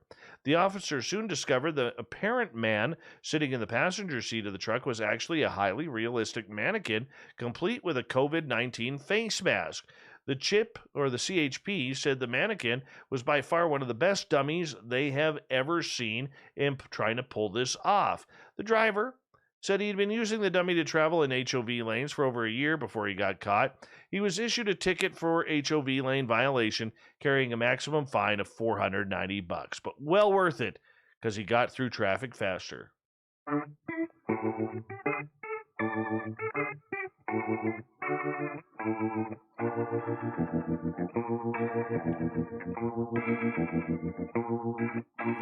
Thought of the Dave happens every night at this time, where we ask a question on our Facebook and Twitter pages, then read your responses on the air because we love the audience participation around here. Today's Thought of the Dave is as follows. What do you think ghosts want from us? Oh, interesting answers here tonight. Let's get to some of them. Dirty filth. Someone to hold Merle down while they beat him up with ghostly elbow drops from the top ropes. Beautiful filth. Beautiful. I'll put him in the camel clutch, too. Andrew. To protect and help us, to confound us, to comfort us, to scare us, to pass info to us, to help us from us. All of these and more, I think. Captain Canada. To leave them the heck alone. Oscar. $19.95, no CODs. John, unconditional love. Ronnie, they want us to tell certain ghost hunters to stop screaming in their faces. Wake up and smell the ectoplasm. They aren't all demons. Robot Guy thinks the ghosts want sex. 13 Ballads, the paranormal TV episode of Ghost Vet, where the cast and crew trip over their equipment due to the rather earthly barking from the ghost hounds of Gibson's. Beachcombers fan here. That was kind of cool. Eric, they want our beards. You know, Eric, by the way, everyone, Eric with a K, we are his 4th favorite show out there. We're number 4. We absolutely love being number 4 in his life. Katie, to be seen and heard. Alex.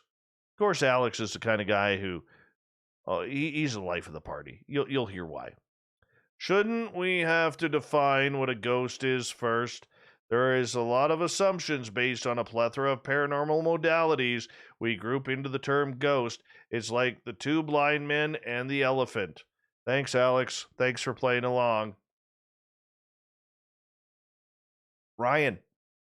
I would assume to be left alone. Would you want someone bugging you in your dimension? Gail. I am a firm believer we should have leave them alone. It's rude to intrude into their lives uninvited. Lori, to be left alone in their world. If they want you, they will leave a message. Davy, ghosts want us to take notice of them, our world, of their world, and everything in between. Steve ends with a question mark. Acknowledgement? Kevin, SOR host Dave Scott, ghosts are people, and they want what we all want. Girl Scout cookies and a wide selection of flavored Italian ices. Dale, credit card numbers, obviously. Double Bobby, They feed off our life energy like all other non corporeal critters.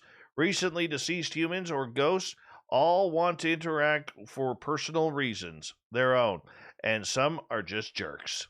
Natasha, they want to be us. Gil, love, they may not know they have passed. Coral, I think they want to observe us, watch how we interact with each other, speak to us when they want, and even sometimes when we ask them to. Carrie gets the final one tonight. Respect, acknowledgement, and boundaries. They also love to help those alive with our human issues. Some, I suppose, are not helpful and just cause havoc. If you enter their space and you're reactive, they will mess with you more. They are individuals just as we are, except they are invisible. Wow, they're invisible. Sometimes they are not, though, Carrie Lynn. Sometimes they are not. Sometimes they want to play in the world of woo and give you a nice photo of them. Anyways, thank you to everybody who participated in the Thought of the Dave. We will do it all again on Facebook and Twitter tomorrow. Remember, if you're on Twitter, it's at Spaced Out Radio. Thank you to Captain Shirk for putting our news together, getting me all riled up with the damn vacuum cleaners. Them Roombas don't need updates. They don't. Don't do it. Unless it's going to be making you a sandwich, making sure your shower is the right temperature, don't do the update. And to Dan Luca for telling us some incredibly weird stories tonight. We got Mr. Ron Bumblefoot Thaw rocking in the background with Little Brother is Watching. Bumblefoot is the official music of Spaced Out Radio, rocking us in and out of every single show. Get your horns up for the guitar god himself. Special thanks to everybody listening in at home, at work, in your cars, wherever you may be. Thank you to everyone chasing us down on Facebook, YouTube, LGAP, Revolution Radio, Spreaker, the Space Travelers Club, and all the snarkers and snarkettes hanging out on Twitter at hashtag Spaced Out Radio.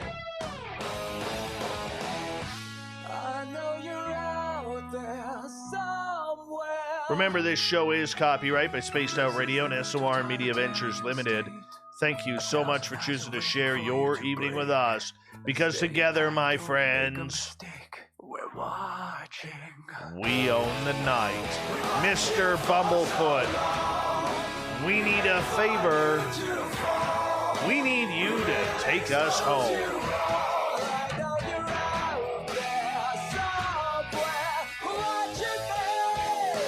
Yes, the Woo train has docked for the night, but tomorrow, my friends, we shall ride again. Your seats are always available. Your tickets never expire. And if you want to bring a friend, we've got room for them too. Good night.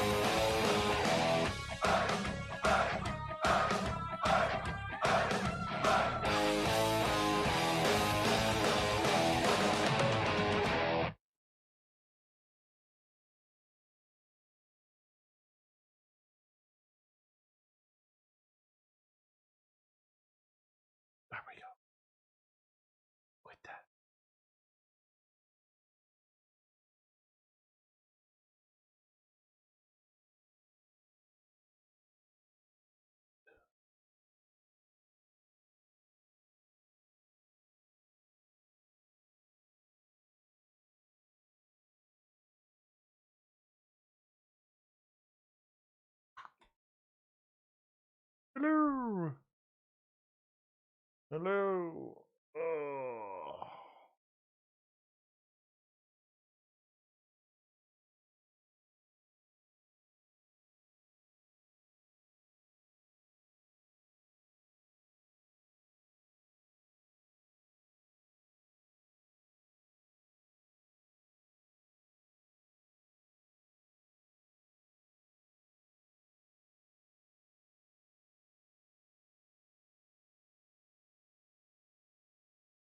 I'll be right back, people.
Okay.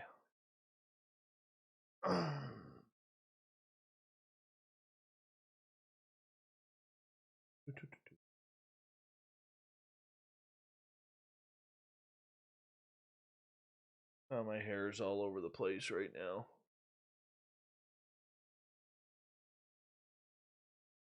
Quickly here, I want to just quickly say something. The other night during the round table, we had a couple people in the chat room who were getting particularly vicious with one of our guests, namely Rich Giordano, who I consider a friend. And, you know, there's a lot of people out there who aren't fans of Rich because Rich can be controversial at times, and he's somebody who isn't afraid to speak his mind on whatever he feels is going on in the world that he needs to bring up. And you know what? I highly respect the guy. And as I've got to know Rich personally over the years, I've really enjoyed being able to call him a friend. Now, that being said, both Corrance and myself kind of let a couple of people in the chat room get away with some pretty nasty cheap shots at Rich. And to be honest, Rich was hurt about it. He was hurt. And I don't really blame him. And he said he made note of that on his show tonight. And it's well deserved. Well deserved. And, you know, I have always really tried hard. I took some advice from people who are much more experienced on YouTube than me, by saying, you know, try and keep as few wrenches as possible in your chat room. Allow people to have colorful discussion as long as it doesn't attack people or get into too much of what we don't want to be a part of. And, you know, that's the way we've always tried. We've tried not to ban people over time because of we want this to be an open forum. Over the last few months, it's been kind of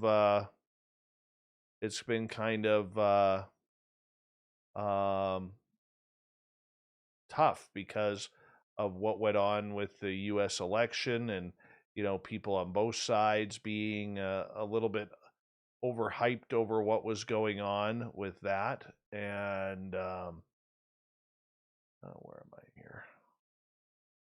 I think that's the beginning of the music. There is, am I right? Yeah.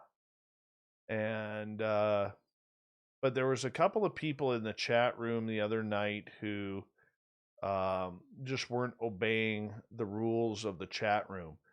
And that is, we do not attack guests, and we do not, whether you agree with them or not, we do not attack guests. We do not attack people in the chat room. And for the most part, I think between Corrance and myself, we do a pretty good job at trying to eliminate that and alleviate that. Now, we don't really block a lot of people, if any. I don't like blocking people. When you start to block people, you know, it does affect your numbers, and it's something that you try and have a little bit of a balance with in trying to accommodate everyone and what they say, allow them the freedom of speech, but also allow them to realize that our chat rooms aren't a democracy. They're a Davocracy, as I like to call it, or Daveunism, whatever you want to call it. And some people tend to take advantage of that. And when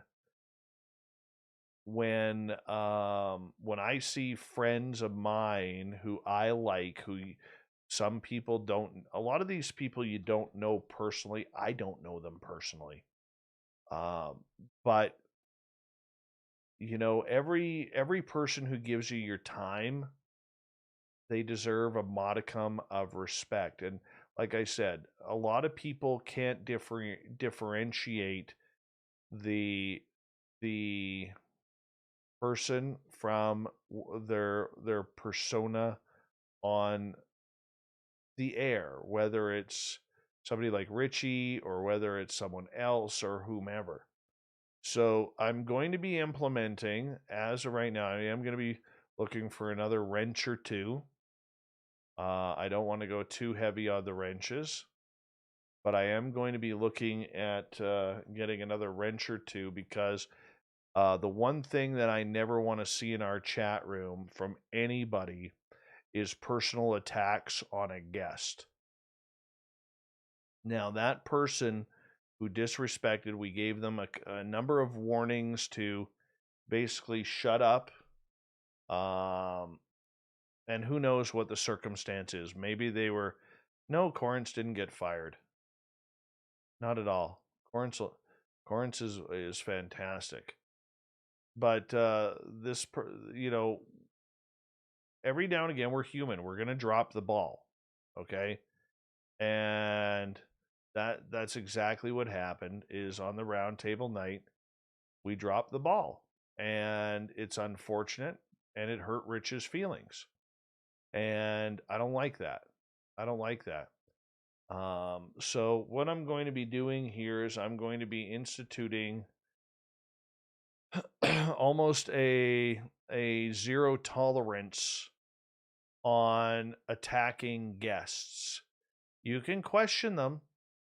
You can question them all you want. You don't have to believe them. But if it becomes belligerent, or in the case with one listener who literally, was... I never heard it, but Rich believes this person was threatening him, to kick his ass or something like that, or whatever it may be. That's not what we're about. And that's not what I want our chat room to stand for. That is just something that I find extremely unacceptable. Now, like I said, I mean, Rich is a controversial figure at times with what he says. I bring him onto the round table because he is good radio. In my opinion, he's great radio. Other people may disagree and frankly don't really care. Okay? Don't really care. That's my opinion of it. That's my perception of it. And in the end, the people who complain about Rich are far and few between from our larger audience. I have people out there who are saying, well, I'll never do your show if because you have people like Rich Giordano on. Well, frankly, I don't need you. You're small potatoes anyways. Right? And I felt Rich's pain tonight because his friend, namely me, and Corrance, we dropped the ball on him. We did. We dropped the ball. And so, long story short, I'm not going to tolerate that anymore. Any type of personal attacks on guests that we have on this show, you're going to get a warning, maybe 2, but I'm going to go by a 3 strikes, you're out. And be damned if you threaten someone, you know.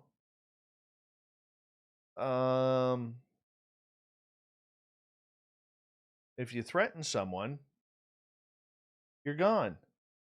Doesn't matter whether you threaten someone in our chat room, or you threaten me, or you threaten one of our guests. You're gone. And I'm tired of it. This is supposed to be fun, guys. And here's the other thing. Rich and I share a lot of the same chatters. People who will finish up Rich's show and they'll come straight here. All right. But there was a lot of them not in there tonight because they were talking smack about me and Corey about how we didn't defend Rich. I didn't see it. But I mean, if you got an issue with me, all right, I work way too hard, as you guys know, okay, to come up and talk to me. This little nattering, just like causing drama, does nothing. It does nothing. All right, and if you're so offended and you don't know me by now that I'm pretty approachable, then maybe I'm not the show for you. All right, but I take this stuff very seriously, and I have feelings too. And when I see a bunch of listeners going in to Rich's chat room and calling me out, and then coming in here saying, hey, Dave, how's it going? Like what happened tonight. All right. I can't say anything. You know what I'm saying? I can't say anything. I want to.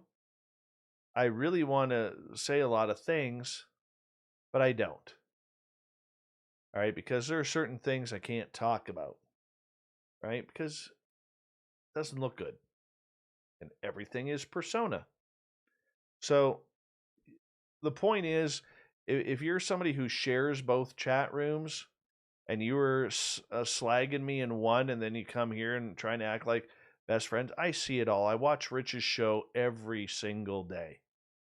Every single day I watch Rich's show. Whether I'm in the chat room or not, Rich is my warm-up to this show. And a lot of times, about 15 minutes before I go on the air, I'll turn Rich's show off and I'll crank up my music to get myself ready. All right? So I see what you're saying. Don't play the two-faced game. I see it. Both Rich and myself work way too hard for bullshit and drama. All right? We work way too hard. And if you think I am so bad that I wronged Richie G, which I didn't mean to, okay, because I didn't see the threat that was made against him, all right, then maybe I'm not the show for you. All right? Maybe I'm not. Right? But I don't care what anybody says. There's a lot of people in the UFO world who don't want me to have an association with Rich Giordano, and I choose my friend over them every time, because nobody picks my friends for me. I pick my friends for me, and Rich has always been very, very cool to me. All right, there are things. Look, there are things I don't agree with about his show. There are things that I do that he doesn't agree with, and we're going to continue that. But you know what? We're also man enough to be able to talk about it, and if he has an issue with me or if I have an issue with him, we take it up with each other, right? But by no means am I going to start taking stress from our mutual chatters who are trying to throw me under the bus with things. That's not cool. That's not right. Both Richie and myself, are busting our asses every single night to provide a product of entertainment for all of us, not just you guys, but for us as well. And, it hurts sometimes. I mean, look, I'm just as guilty as everybody else. It's easy to call someone out. if you see something wrong. It really is, right? But I think you know both Rich and myself well enough by now to know that um that we have feelings, man. We have feelings, and those feelings sometimes get hurt. And because I didn't see a comment, neither did Corey, we ended up missing one. We did. We ended up missing one. And that's not cool. That's not cool at all. And so there is the new one. I've told you, like, even tonight, some political talk started, had to cut it off. Didn't have a choice, right? Guys, if I wanted to talk politics, I would talk politics, because I am, as a Canadian, if I were to go off on my politics, I would go crazy on people who are supporting the Prime Minister of Canada right now, because I don't think he's doing a very good job. Right? I really don't. But I don't say that publicly. Right? Because it's not the place of this show. It's not the place of everything. But I mean, it hurts, though. From a show standpoint, it hurts when you're busting your ass and you're seeing all of these names who support you, talking behind your back, not even realizing that you're there reading every single comment. It hurts. Then they come into your chat room, like some of them did tonight, and start acting like, "Oh, hey, how you doing? Hey, what's going on?" And I gotta sit there and say, "Hi, how are you? Thanks for the love." It's true. Can't do anything about it, because people can listen to whom they want to listen to. Right? But I'm going to tell you right now, in our chat room, any threats, you're more than welcome to disagree with the guest. You're more than welcome to disagree with me. That will never, ever get you in trouble in our chat room. But let's have a modicum of creative discussion. But when the insults start flying, all right, and they don't stop, whether it's to people in our chat room, like for instance with Gil, and you all know Gil was starting to get pretty blatant when he started using a lot of comments, especially towards the women in our room. Now, Gil's not banned, but he got a number of timeouts. I'll always give a timeout.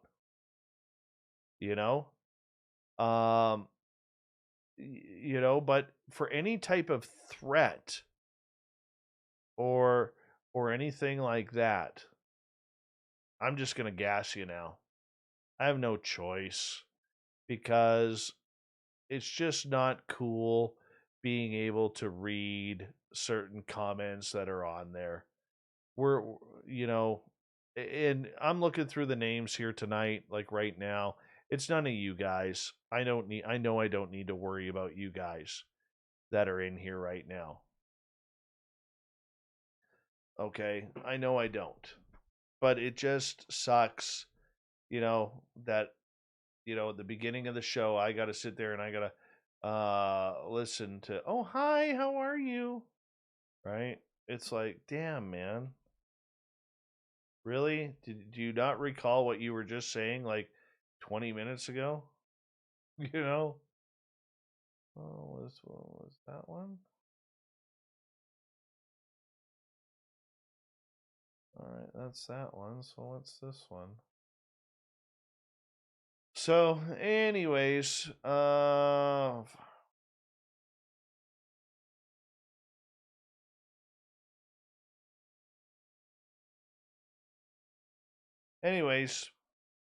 that's the housekeeping for tonight. It just sucks. It drains you. It really, really drains you on a personal level. And like for me, there's certain people I can take it from, but when you feel ganged up on, you're like, frig, is this really worth it? But then you realize there's all the other people who don't say anything, such as yourselves, that are really, really cool and really good about it. They see how hard this is, and so probably over the next couple days, I'm going to be adding another wrench or two, and anything to do with politics, anything to do with personal cheap shots, or anything like that, we're gonna tap you out. Stetson John, how are you? Your logo looks so different on both my computers.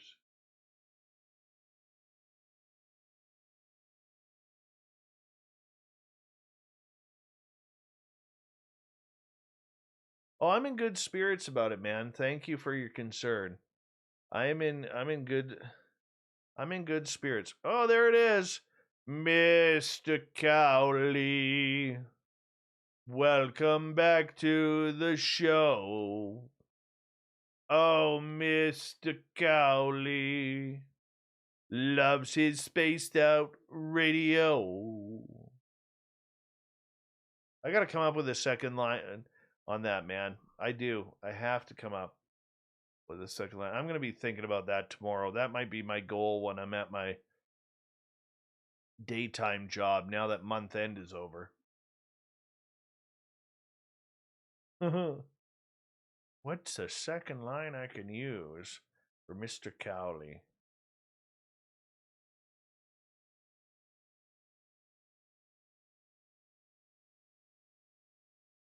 Yeah. Oh, excuse me. Yeah, that's kind of what's going on, man. You don't want to see people hurt. And Richie G was hurt. So that's not cool. That is not cool at all. I'll take responsibility for that.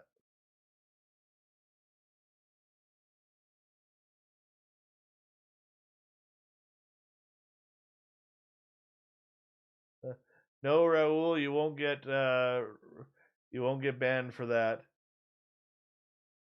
By the way, let's all give a big happy birthday to Nikki, aka Angels Are Life.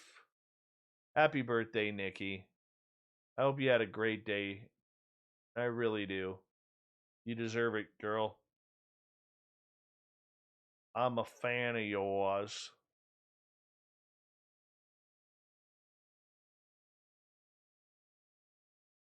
I still don't understand how a vacuum needs bloody updates. Don't understand that.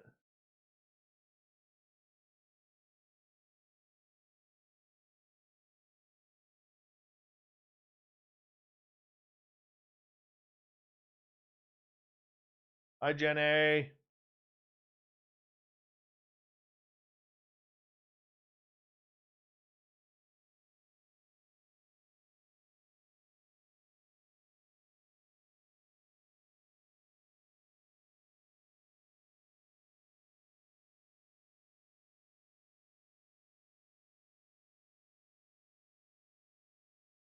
Still don't get it, John.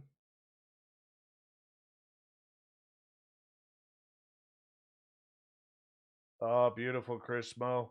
I look forward to it.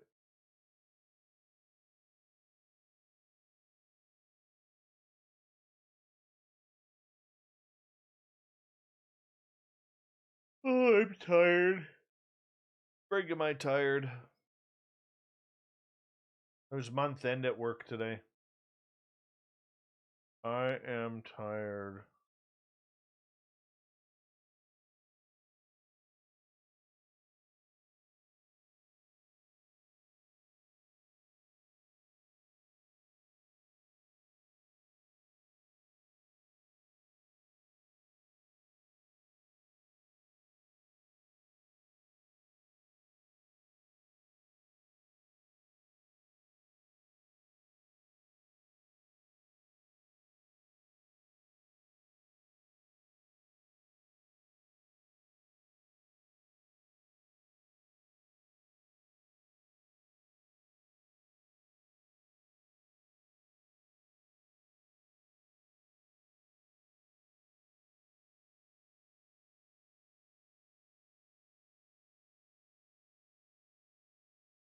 No, I don't want Anne Murray anywhere near me.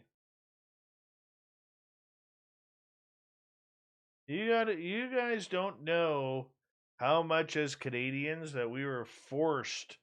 And Raul, you'll understand this when I say this because you're from the East Coast. But as Canadians, how much they literally shoved Anne Murray, Burton Cummings, Rita McNeil, and Jan Arden down our throats. And Jan Arden's horrible. She's horrible. Rita McNeil was terrible. That's all they did was they shoved Anne Murray and Burton Cummings down our throats. It got to the point where it was horrific.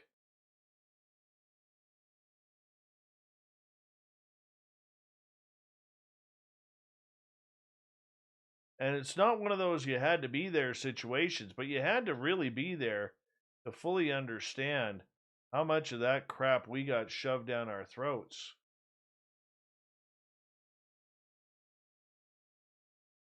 The tragically hip. God bless Gord Downey. You know, like you would swear that we never had any other good musicians in this country outside of Rita McNeil, Anne Murray, Burton Cummings, and Jan Arden. Jan Arden should not even be singing at your local coffee shop. She's that horrible. Oh, what's the other one I'm thinking of? Oh, she's now all over the animal commercials. Sarah McLachlan. Oh my God.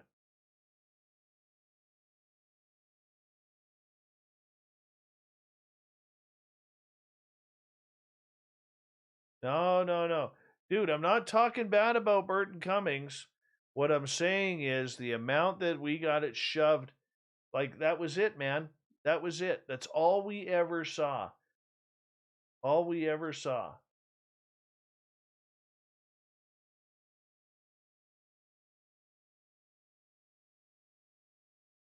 It's terrible. We have so much musical talent up here, and it never gets shining because of Jan Arden, Sarah McLachlan,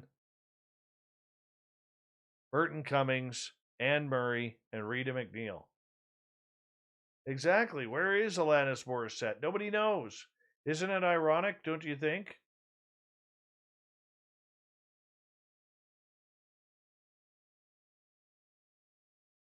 But she's done nothing since 1995.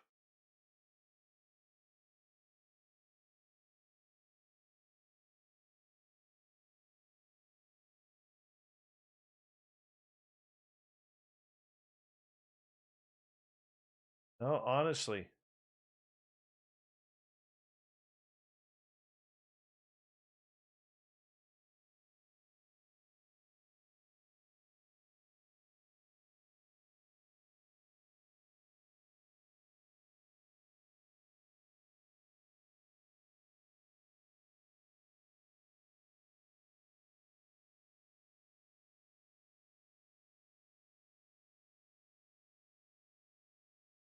No idea how they ruin music in Canada.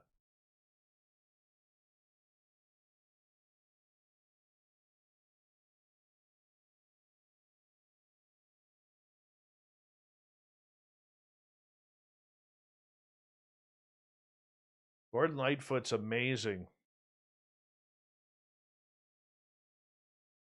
Him and Leonard Cohen are probably my favorite Canadian artists of all time.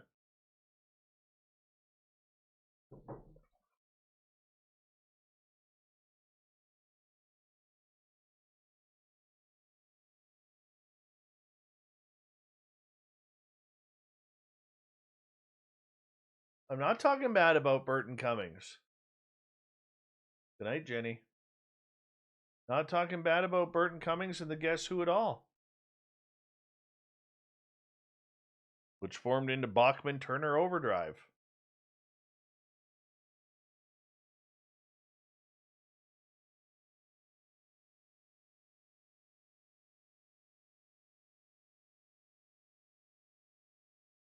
Katie Lang did the most awesome version of Hallelujah at the 2010 Winter Olympics.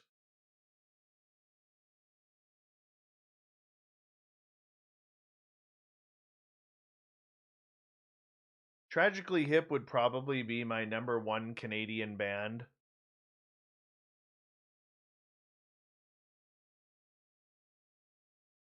I used to love Bryan Adams until he went all ballady. He took the Bon Jovi route, and all he sung from like 1988 on was all ballads.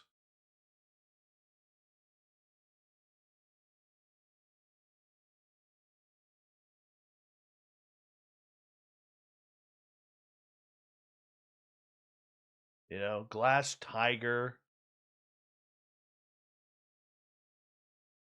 Carly Rae Jepsen, she went to my daughter's high school. She was a few years older. I think she had just graduated when my daughter was going in.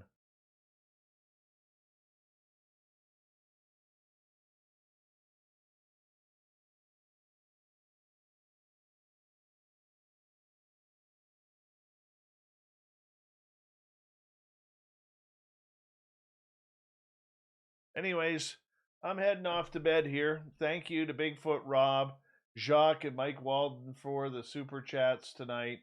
You guys were amazing. Thank you for letting me vent a little bit. We'll talk to you guys tomorrow night. Geraldine Orozco and the Spiritual You. We love Geraldine, you know that. And we'll see you all tomorrow. Thanks, everyone. Much love. Sleep well, okay?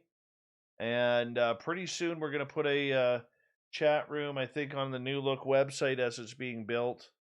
We're going to put a chat room in there. So once you guys are done on YouTube, you can go over to the other chat room and keep chatting there. So we'll talk to you later, guys. Take care.